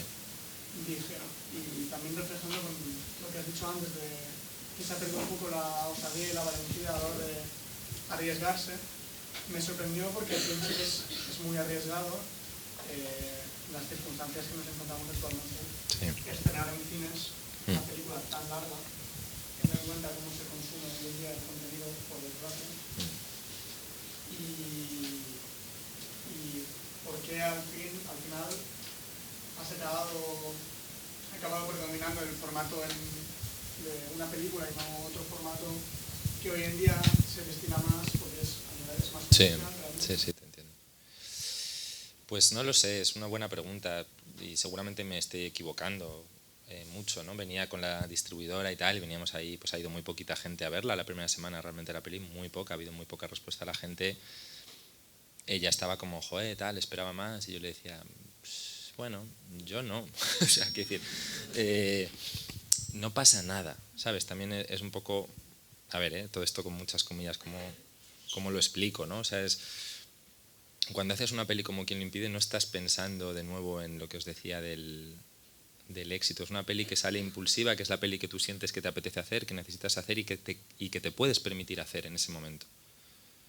Porque de nuevo tienes como una cámara. Esta es una peli que la he hecho básicamente el equipo he sido yo, con una cámara y una persona, Lorena Tudela, que es como mi ayudante, que hacía el sonido, hacía de producción, hacía de todo. Hemos sido básicamente dos, el 95% del proceso, 2 personas. Y nos sentimos como con la energía de querer hacer eso. Y ni siquiera estuvimos pensando en la peli final, en si íbamos a llegar a estrenar a cines. Es que ni siquiera hemos pensado en eso. Eso ha sido un pensamiento posterior. Y he decidido hacerla así, y al final la peli dura 3 horas 40. Eso asusta a mucha gente. Ya me lo podía imaginar que era así, pero aún así digo, bueno, pero ¿por qué no, no? O sea, es decir, va con el espíritu de la peli también. El Quien lo impide va mucho con eso. Y de verdad que si vais a verla, yo os animo a que... Porque sí que sentimos que la gente que se mete a verla la disfruta, es entretenida la peli a su manera. Y en realidad es un destilado de muchas horas de trabajo, porque han sido casi 5 años de estar rodando. O sea, habían cientos de horas. Entonces esas 3 horas 40 os aseguro que es mucho más, están más destiladas que muchas pelis de hora y media, en proporción a su hora de tal. Bueno, pero dicho esto, sí, yo me estoy haciendo una reflexión y de esto voy a sacar conclusiones. Y yo veo la peli, veo la dificultad y digo, hombre, no puedo estar haciendo esto toda la vida. O sea, no podría... Me he permitido esto en este momento. Fíjate que la anterior peli, La Virgen, era la peli que habíamos, lo que os he dicho antes, ¿no? que nos habíamos gastado más dinero de presupuesto y que mejor nos ha ido de taquilla y en Francia. Entonces a lo mejor lo normal hubiera sido decir, venga, voy a hacer otra como por aquí, ¿no? Y no hemos hecho eso. Y estoy contento de no haber hecho eso, ¿no? También de haber hecho lo que sentía que había que hacer y también esta obligatoriedad de que todo tiene que ser un éxito, bastante éxito que es ya hacer una peli y bastante éxito que me parece hacer la peli que quieres hacer. Y probablemente el dinero que hemos invertido en ella, vamos a ver si lo recuperamos. No lo vamos a recuperar por la taquilla, desde luego, que ya es muy difícil, pero a lo mejor con suerte la vendemos a una plataforma después, que puede ser, y con eso en parte vamos a ir recuperando el dinero. Y a lo mejor ha tocado perder el dinero. No es un dinero perdido, porque es un dinero reinvertido de la peli anterior, de lo que se ganó. Entonces, perdido no está. Está en la peli. O sea, lo hemos puesto ahí y es lo que... Entonces, en ese sentido estoy como muy orgulloso.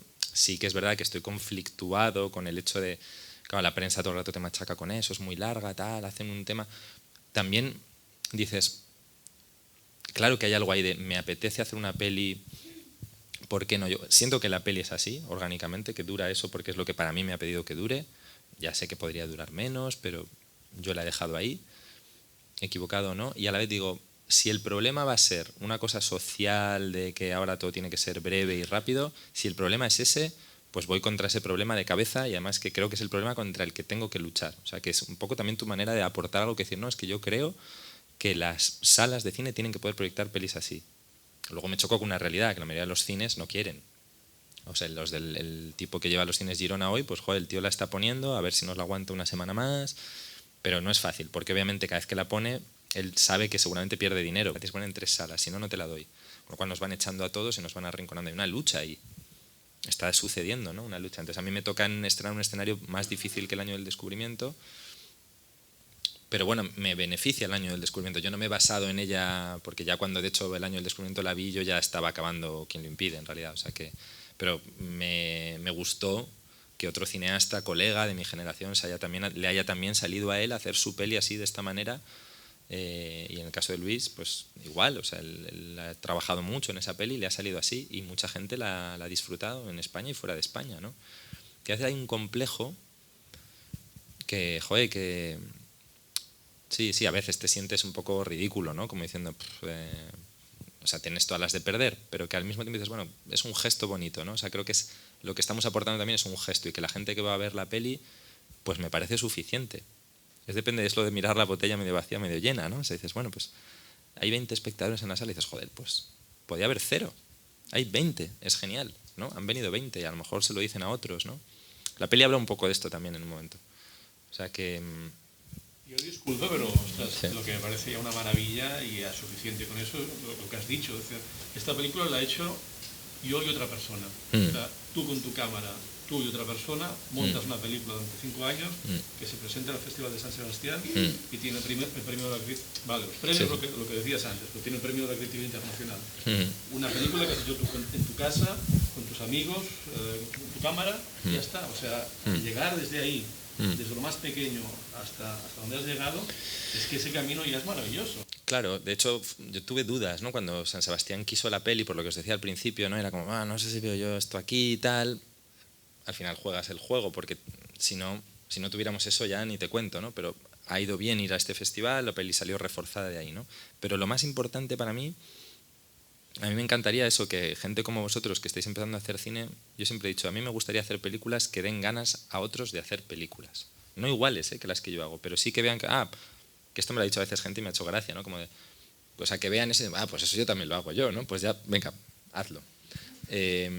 No, porque a mí también me ha pasado que yo admiro mucho a cineastas que veo sus películas y las admiro muchísimo, pero no me dan ganas de hacer películas, casi me las quitan, porque digo, hostia, yo no voy a poder hacer eso nunca, ¿no? Si ves una peli de Kubrick, pues vale, sí, es genial, pero entonces yo digo, yo creo que son pelis que también están planteadas un poco desde ahí, desde un lugar posibilista, desde un lugar circunstancial, real, si quieres, con todos sus defectos. Son pelis imperfectísimas, pero me gustaría pensar eso, ¿no? Que de pronto alguno vayáis a verla hoy y digáis, joder, pues puedo coger una cámara con una amiga y hacemos una película. Y se puede, ¿no? Obviamente luego lo que hay es como mucha perseverancia, mucho tal, o sea, hay mucha fe en lo que estás haciendo y también muchos momentos de una peli como esa, también os confieso, muchos momentos de ¿qué estamos haciendo? Somos subnormales, esto no tiene ningún sentido, tiro la toalla, esto también ha habido. Pero que al final es un oficio muy, yo siempre digo, de perseverancia y de un poco de pesados, ¿no? Y que la gente se desalienta muy rápidamente, ¿no? O se frustra muy pronto. Yo digo, al final los que aguantan son los pesados, ¿no? Más allá del talento. Creo que hay algo un poco ahí de que tiene que ver con esto. Y esta película está planteada, joder, que a la vez sea ambiciosa, incluso con un cierto halo, si quieres, épico, pero hecha desde un lugar absolutamente bajo presupuesto, pequeño, posibilista, circunstancial y no sé qué. También me parece interesante aportar una peli así, ¿no? Que no por tener poco presupuesto tienes que hacer una peli pequeña a nivel de ideas o a nivel cinematográfico. Puedes hacer una peli grande con poco, pero una peli posibilista. O sea, no confundir con lo que decía antes, ¿no? Decir, no voy a hacer una peli como si fuera una peli de 1 millón de euros, pero con 100.000. Eso es un problema. Entonces una peli de 100.000 euros, que es lo que ha costado a lo largo de todos estos años y tal, pero que éramos muy conscientes de eso, ¿no? O sea, de lo que había y tal, ¿no? De lo que había y de lo que no había. Y con lo que no tienes, no... Y que creo que al final siempre volvemos como a ese problema, ¿no? Que nos damos mucho con eso, ¿no? Como que tienes, pero a todos los niveles, de cámara, equipo, actores, financiación, no financiación, país, ciudad, elementos, como tener eso como muy claro, ¿no? Y has contado con la libertad más absoluta de utilizar la ficción, de utilizar un documental más observacional, de producir entrevistas, o sea, una para mí de las maravillas de la película es que puedes con todo, cabe todo, todo es útil para construir la película. Entonces no te escribe solamente una manera de hacer, sino que es un enorme cajón desastre. Sí, lo del cajón desastre me gusta, claro. Sí, como una peli, sí. A mí me gusta mucho también lo que os decía antes, ¿no? Que cada uno va encontrando como su manera de ir pensando el cine, de ir haciéndolo y de buscando su tal, ¿no? Entonces a mí siempre me ha ido gustando la idea de pensar el cine como un espacio, como una casa o como si quieres una caja de esas que dices donde metes las cosas que te gustan. O sea, como que la película es un recipiente al final, ¿no? Como privilegiado para llenarlo de cosas, ¿no? Y lo que tienes que es encontrar cómo esas cosas ahí dentro conviven. Y me gusta mucho plantearme así la peli en vez de, como lo solemos hacer, que es como desde lo narrativo solo, ¿no? Como tengo esta idea de una pareja que no sé qué, que van a acabar así, o esta madre, el hijo, no sé qué, y al final muere y tal, ¿no? Que siempre planteamos las pelis demasiado solo desde ese punto de vista, y a mí me gusta más plantearlas más como eso, como un espacio que tú vas... un espacio generoso, o sea, un espacio donde en realidad te pueden caber muchas cosas distintas. Y yo creo que una peli cuando hay incluso contradicciones dentro de la película es bonito. En Quien no impide hay muchas contradicciones, hay muchos vaivenes y se ve mucho como las dudas, el proceso. no haría esa película ahora así, ¿eh? O sea, es decir, si la empezara ahora, bueno, no la empezaría, ¿no? En ese momento me salió así, porque venía de unas circunstancias muy concretas, de una peli más reflexiva, más tal, más mirando hacia atrás, entonces de pronto quise hacer una peli más mirando al presente, menos reflexiva, o sea que al final eso es, uno reacciona contra sí mismo y sus circunstancias creadas, ¿no? Y sí, a mí me sirve esta idea de pensar así el cine, ¿no? En La Virgen de Agosto era igual, era como una estructura que es, vale, una chica en Madrid 15 días. Me gustaba esa estructura porque a partir de ahí la película también podía tener bastante variedad, ¿no? Dentro de que tienes en Quién lo impide no había esa estructura inicial, la estructura se ha ido creando en el montaje, ya lo veréis, ¿no? Que es una estructura que sí, que tiene algo de, no sé, bueno, a ver cómo lo sentís. Creo que en general en toda tu filmografía uno de los elementos clave es el deambular, el caminar, casi ir a la deriva, o sea que la deriva muchas veces es montones de gente que van caminando, van de un sitio a otro, se encuentran con otra gente, van a la plaza, entran en el bar y siguen caminando o van a la deriva, pero que es una estructura que a ti, y que creo que liga mucho con esa manera de, bueno, cuando vas a la deriva, ¿hacia dónde vas? Pues no sé, cuando dé un paso sabré dónde será el siguiente. Eso es. Y es un poco, creo que tu narrativa va bastante en esa línea de ir encontrando, pues, a medida que vas avanzando. Es que sí, es que tú lo has dicho muy bien, ¿no? Es que la deriva es algo muy creativo, ¿no? De por sí, ¿no? El caminar, el paseo, es como una manera de pensar, ¿no? De ir pensando y que las películas, sí, o sea, que estén abiertas, que sean sorprendentes, que de pronto una película, eso como en un paseo, plantear las películas como un paseo, como una comida, como un rato con amigos, ¿no? Donde siempre hay como altos y bajos y digresiones y cosas más o menos sorprendentes, ¿no? Entonces creo que es como de nuevo eso, ¿no? Como intentas encontrar una forma que se parece a la vida, ¿no? No una forma que es demasiado artificial, demasiado cerrada en sí misma, demasiado egocéntrica, ¿no? Sino intentar que sean como formas más limpias, ¿no? Más transversales de crear y de trabajar, ¿no? Y que eso se traduzca en la propia película, ¿no? Eso ha sido mi manera, digamos, ¿no? Como yo me he sentido cómodo así, pero también quizá porque yo soy así, lo que os decía antes, ¿eh? Que yo que me gusta ir como dándome cuenta de las cosas sobre la marcha, ¿no? Un poco. Entonces al final mis pelis son un poco así sobre la marcha porque yo soy un poco así. Creo que cada uno tiene que, eso, de nuevo entenderse a uno mismo y decir cómo no sé, cómo encuentro mi forma, ¿no? Mi manera, ¿no? No sé, ¿tenéis preguntas así? No sé qué hora llevamos ni por dónde vamos. ¿Qué más de 5 minutos? Quedan 5 minutos. Pues temas que queréis comentar. Una cosa muy corta. Lo que hemos visto de agosto. ¿En qué momento y en base a qué tú decides grabar una escena semi-improvisada sabiendo que por tiempo vas a tener que renunciar a algo ese día, que tal vez estaba ya planificado, pero no, tú dices, esto es más importante, entonces coges información tal vez de esa que vas a grabar luego y la metes ahí? Sí. Es interesante eso, sí. No te sabría decir, pero claro, ahí está un poco la clave, ¿no? Es decir, ¿dónde pones el foco, el énfasis, lo que sea, el tiempo, ¿no? ¿A qué le dedicas el tiempo en la peli? Entonces sí, seguramente casi siempre que hay detrás de una decisión hay toda una serie de renuncias, ¿no? Casi siempre que tomas una decisión, sí, o sea, creo que todos los cineastas interesantes, yo creo que tienen, si los piensas, tienen grandes renuncias detrás, ¿no? A muchos niveles. Entonces en ese ejemplo que tú dices, pues probablemente hay una renuncia a algo que ese día estaba planificado y se dejó de hacer. Y muchos días eso te pasa en el rodaje, ¿no? Que dices, de pronto atisbas algo, ¿no? Y dices, vamos a hacer esto, espera, eso me pasó ahí en esa comida, vamos a hacer esto así.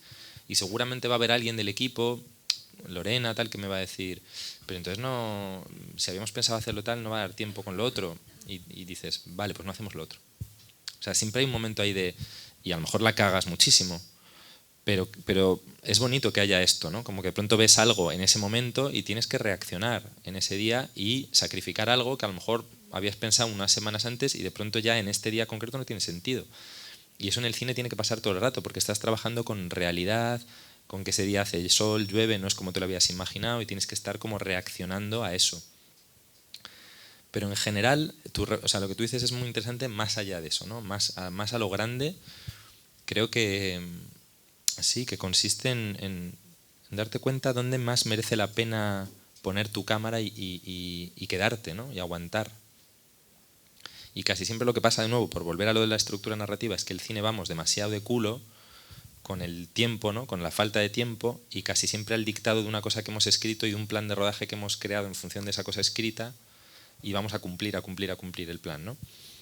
Que sí, claro, hay algo ahí con eso, ¿no? Con que hay un pacto y tal, pero entonces tienes que ser muy consciente de si rompes el pacto, tienes que romperlo bien, creando otra cosa, ¿no? O sea, saliendo airoso de eso, ¿no? Incluso a veces facilitando las cosas. O sea, yo creo que el cineasta, el director, tiene que trabajar mucho para la producción de la peli, ¿no? Para facilitar, para acabar, si puedes, un día antes, muchas veces, ¿no? Porque es una cuestión también a veces económica, es una cuestión anímica. Pero quiero decir con esto que muchas veces es importante decir, esta escena merece la pena que dure 5 minutos más, porque es una escena donde la película de pronto cuaja y a lo mejor la escena siguiente va fuera, no pasa nada, ¿no? O sea, porque si no las películas van todo el rato eso como muy al dictado y no se detienen, y yo creo que el cine como arte, tal como yo lo veo, funciona más, o sea, cobra todo su máximo sentido cuando eliges quedarte en algo por un tiempo, que es un plano, que es un rostro, un paisaje, una situación. Decides quedarte un poco más por alguna razón, ¿no? Y no en otras cosas. Esto es, para mí, yo creo que es muy importante, y que el cine trabaja muy bien en realidad eso, ¿no? Como lo superficial, o sea, cuando te quedas en algo, no tanto lo narrativo, ¿no? Ya las series de televisión van muy a eso, ¿no? Al hilo narrativo, a cumplir con los 50 minutos o los 25 minutos o los tal, para que encaje todo ahí. Pero yo creo que ya una película no necesita eso. Entonces es más importante como en qué te quedas, en qué te detienes un poco, que merezca verdaderamente la pena, ¿no? No cortar el plano por qué, por algo, ¿no? Todo eso yo creo que es también un poco la clave, ¿no? Que lo anecdótico a veces es más interesante para una película que lo narrativo, entendiendo lo anecdótico como a muchos niveles, ¿no? Que estamos siempre como muy al dictado de lo narrativo, y a veces hay que decir, no, olvídate de eso y concéntrate en algo que puede parecer más pequeño, pero que a base de quedarte en ello se hace grande, grande, grande, que es lo que es el cine, que amplifica mucho. Hay que confiar en el cine, en la cámara, que amplifica las cosas, ¿no? Le da como una fuerza a veces a cosas extraordinariamente sencillas y anecdóticas, que solo por permanecer en ellas un poco más, de pronto, ¿no? Cobran un sentido, cobran un valor, ¿no? Nos hacen recordar algo que tal, ¿no? Y se nos olvida eso mucho, ¿no? Creo que vamos demasiado como... no sé. Ayer justo vi la película y una de las cosas que más me sorprende es justo lo que estás comentando, del espacio que dejas muy generoso algunas escenas, sobre todo pensando en que es un proyecto de 5 años que habrás rodado la tira de horas, y me sorprendió mucho el tiempo y espacio que dejabas, ¿no? Para algunas que se desarrollasen algunas conversaciones o miradas. ¿En quién lo impide, dices, no? ¿En quién lo impide? Dices, sí. Claro, sí. Es que sí, yo creo que incluso a riesgo a veces de que pueda haber escenas que a alguien se le resulten un poco largas o aburridas, también no tener miedo a eso, ¿no? A que de pronto hay que agotar a veces hay que permanecer un poquito más, ¿no? No tener prisa porque a veces lo más interesante acaba sucediendo a base de estar mucho ahí, ¿no? De estar mucho ahí en un sitio, ¿no? De permanecer, de perseverar, de confiar, ¿no? O sea, con palabras como de abrir el espacio, darle el tiempo, darle el espacio, ¿no? O sea, creo que de eso va el cine, ¿no? De darse un tiempo con ciertas cosas, personajes, ideas, espacios, lo que quieras, darles un tiempo. O sea, es que ese es el arte, yo creo, del cine va de eso. Sí, no sé. Sí. ¿Alguien tiene una última pregunta? Adrián. Creo que... me gustaría preguntarte a qué nivel reflexionas los planos. Por ejemplo, hay directores como Lars von Trier que dicen que no piensa sobre el plano hasta que está en el momento de grabar. Y luego hay otros, por ejemplo, como has mencionado Kubrick, que sabe exactamente cómo va a ser el plano. Bueno, lo bonito es que, claro, que haya esos dos ejemplos que pones, ¿no? Y que hay muchos directores que lo piensan muchísimo, otros que no. Sí, tiene que ver con estos directores que el ejemplo de Hitchcock, este famoso, que él decía que llegó a decir eso de yo podría no ir al rodaje, ¿no? Y yo admiro muchísimo a Hitchcock, que es un director que adoro, pero dice esa frase y para mí es claro, muy contraria a como yo lo siento, ¿no? Pero entiendo que era su manera, que el tío tenía las películas en la cabeza, las dibujaba, había un storyboard y decía, no, realmente, es que os digo, la óptica, el emplazamiento de cámara, el tal, la actriz no sé qué, tiene que mirar aquí, mamá, puedo no ir al rodaje. Y dices, hostia, a mí me parece... Pero que tiene que ver con él. Es decir, lo importante de Hitchcock cuando dice eso es que es un tipo que probablemente era un tío que no quería estar en el rodaje. Para él eso no era interesante. El cine para él era en su cabeza y tenía problemas sociales para relacionarse con la gente. Entonces él se hace fuerte como cineasta de esa manera y es capaz de, con sus circunstancias y sus traumas, porque ahí hay un tema que tiene que ver con eso, crear un estilo.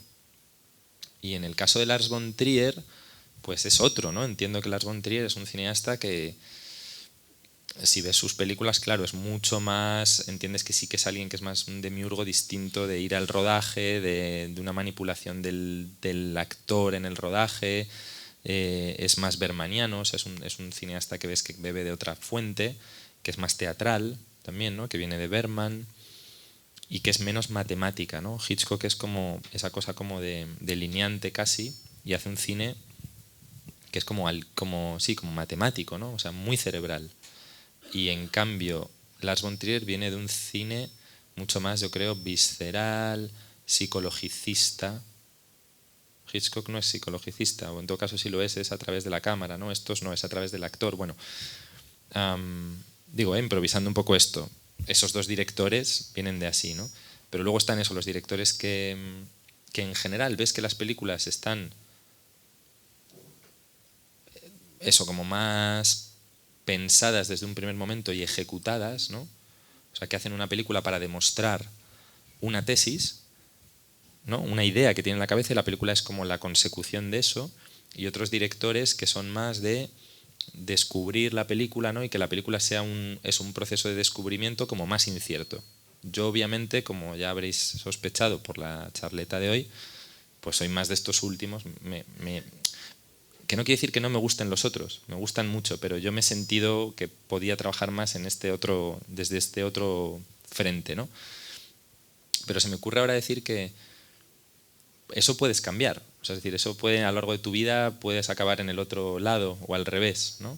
O incluso dentro de una misma secuencia, dentro de una misma película, puede ser que haya días que vayas a hacer una escena que la tienes como muy clara y la haces de una manera más, o un plano, ¿no? Y en el mismo día de rodaje haces otra escena donde de pronto todo aparece, ¿no? De una manera más intuitiva, podría ser. Porque, por ejemplo, tú me ponías el ejemplo del Año del Descubrimiento, que pueden parecer dos películas parecidas por cuestiones de duración y tal, y son casi contrarias, porque yo creo que la peli de Luis es de tesis y la mía no. O sea, la peli de Luis tiene una idea muy clara de una cosa que quiere decir, ¿no? Política, ideológica y tal. Y la peli de alguna manera viene a través de una serie de mecanismos, ¿no? Cinematográficos, viene a, por decirlo de una manera un poco fuerte, imponer su tesis, ¿no? Y la mía claramente no tiene una tesis muy clara, eso se ve. Y de hecho ni al principio ni casi al final, o sea, es menos tal. Pero no lo digo en plan una mejor o peor, ¿eh? Digo como que son dos maneras muy distintas, incluso en un género más que parece que se están más cerca, tienen esa diferenciación, yo diría, ¿no? Entonces no es lo mismo cuando tú empiezas a hacer una peli como diciendo, no sé, ¿no? Quizás mi primera peli era más de tesis, lo que os he contado antes, ¿no? De tal. ¿No? Porque estaba ya la idea esta de la melancolía, y de alguna manera encuentras la forma para transmitir eso, ¿no? Y en cambio ¿Quién lo impide? Ya no me parece para nada una peli de tesis, que no quiere decir que no haya ideas, que no haya... Pero hay muchas contradicciones, hay... no sé. Entonces, bueno, que yo cuando me planteo el plano, pues depende mucho de cada peli, en cada momento, en ese momento cómo lo... En general yo no he pensado mucho los planos, algunas veces sí, algunas veces no. Esta cosa que te preguntan siempre tanto lo de la peli soñada, ¿no? Que te preguntan, es como un cliché del periodista de ¿has hecho la película que soñabas, habías soñado hacer, ¿no? Y yo siempre digo esto de he intentado no soñarla mucho porque la del sueño siempre es mejor, entonces me frustro. Hay algo que tiene que ver con la frustración, ¿no? Muy fuerte en el cine. En la peli hay una chica, si la vais a ver, que, bueno, tú la viste ayer, esa chica que hace una reflexión que a mí me encanta sobre la frustración como energía motora, Yo cuando le oigo decir eso a la chica en el plano, después de estar ahí 3 horas rodando, empieza a decir eso y digo, joder, qué bueno. Está hablando de la frustración como algo positivo, que es algo que para mí es muy claro con el cine, ¿no? Que tenemos que convertir la frustración en energía positiva, y me ha llevado varias pelis darme cuenta de eso. Y esta chica con 16 años de alguna manera lo intuye, que puede ser así, ¿no? Y digo, qué fuerte, ¿no? Por esto me ha merecido hacer la peli, ¿no? Por filmar este momento en que ella ha sentido esto y lo ha dicho y lo ha sabido expresar así, ¿no? Pero bueno, que no sé qué estoy diciendo, me he enrollado ahí. No sé si queréis algo más y decir, o ya estáis devastados. Acabamos con un clip de ¿Y quién empieza? Bueno, muy bien.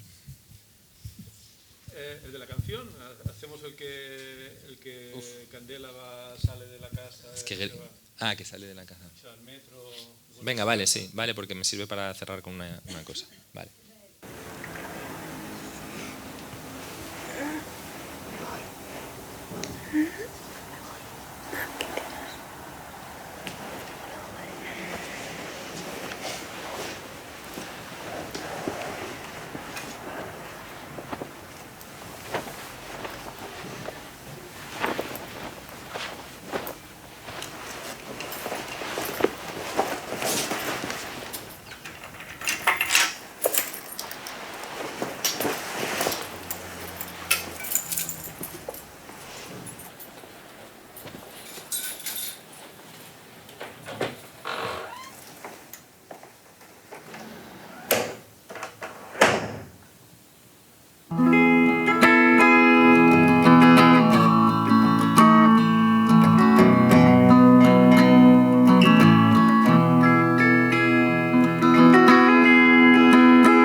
Tienes 15 años y pretendes escapar. Con eso basta y sobra para hacerlo.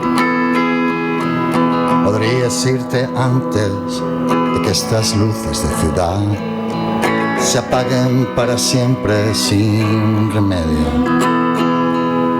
Podrías cambiar tu nombre por otro que suene mejor. Acabar con tu linaje de una vez por todas.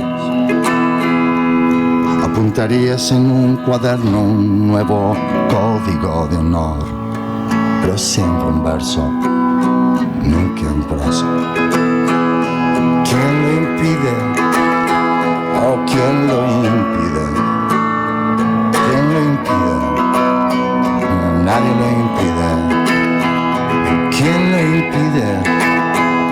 ¿Quién lo impide? ¿Quién lo impide? No, nadie lo impide.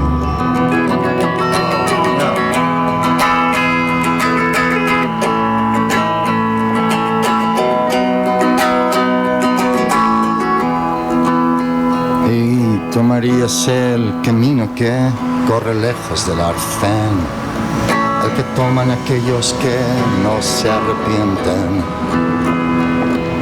Podrías ver en las cosas, cosas que antes no podías ver. Y aún despierto serías un hombre que duerme. Pasarían las estaciones y olvidarías hablar. Olvidarías incluso tu propio recuerdo.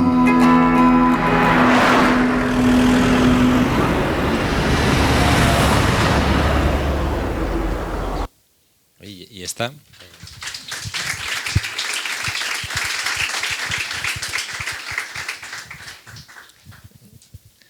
¿Ya la habéis pirateado?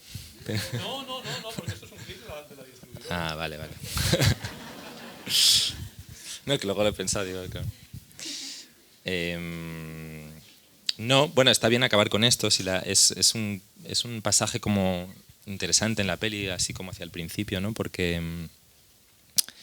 Porque fijaros, esta canción, que es la que da título a la peli, la hace un amigo, un gran músico muy admirado, que ya participaba en la anterior peli que habíamos hecho juntos, La Reconquista, tal, y de hecho esta chica, Candela, cuando cumple 15 años, estábamos nosotros haciendo las mezclas de sonido de La Reconquista y se me ocurre decirle a él joder, Rafa, ¿por qué no, ya que estaba él en el estudio ahí haciéndome unos arreglos, y le digo, ¿por qué no le grabas así improvisadamente en el micro la canción a Candela dedicada, que empieza con eso de si tienes 15 años y pretendes escapar, y es como un himno a la adolescencia muy bonito?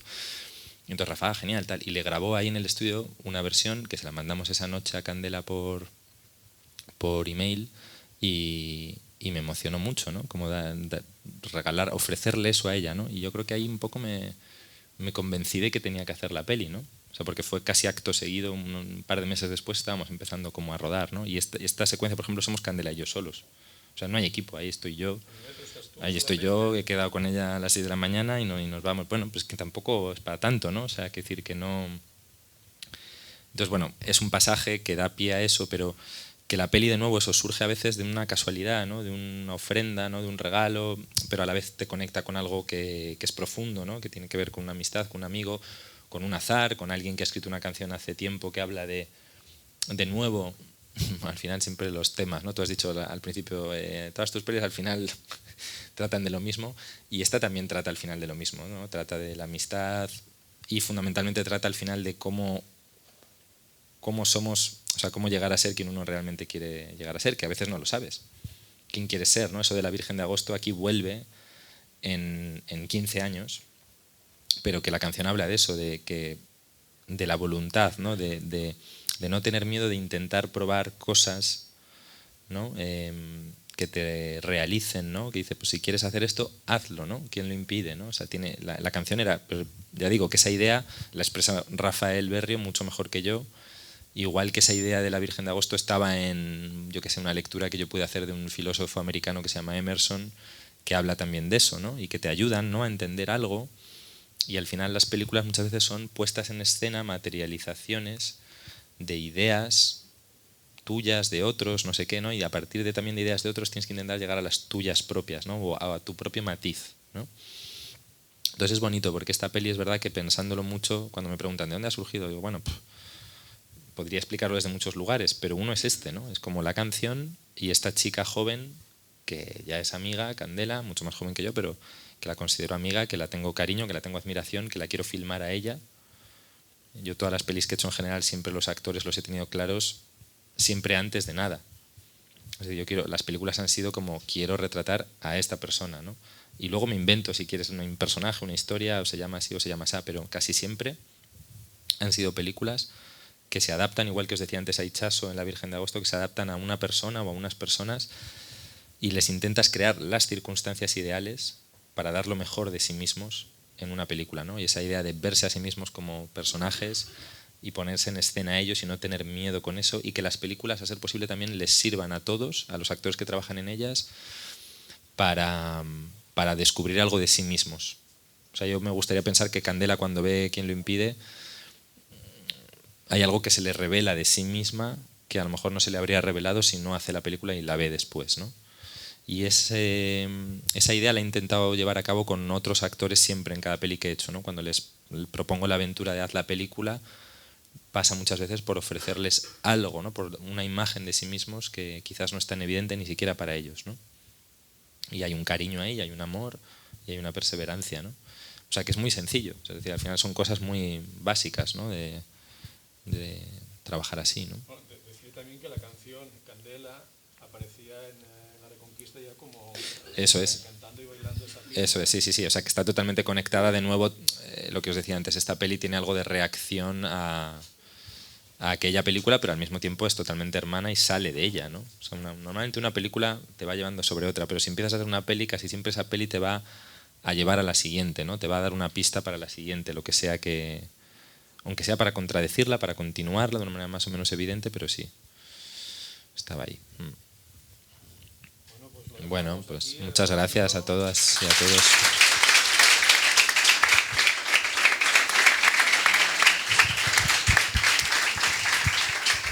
Que tengáis mucha suerte con las pelis que hagáis, que intentad hacerlas con proporcionalidad y mucho amor.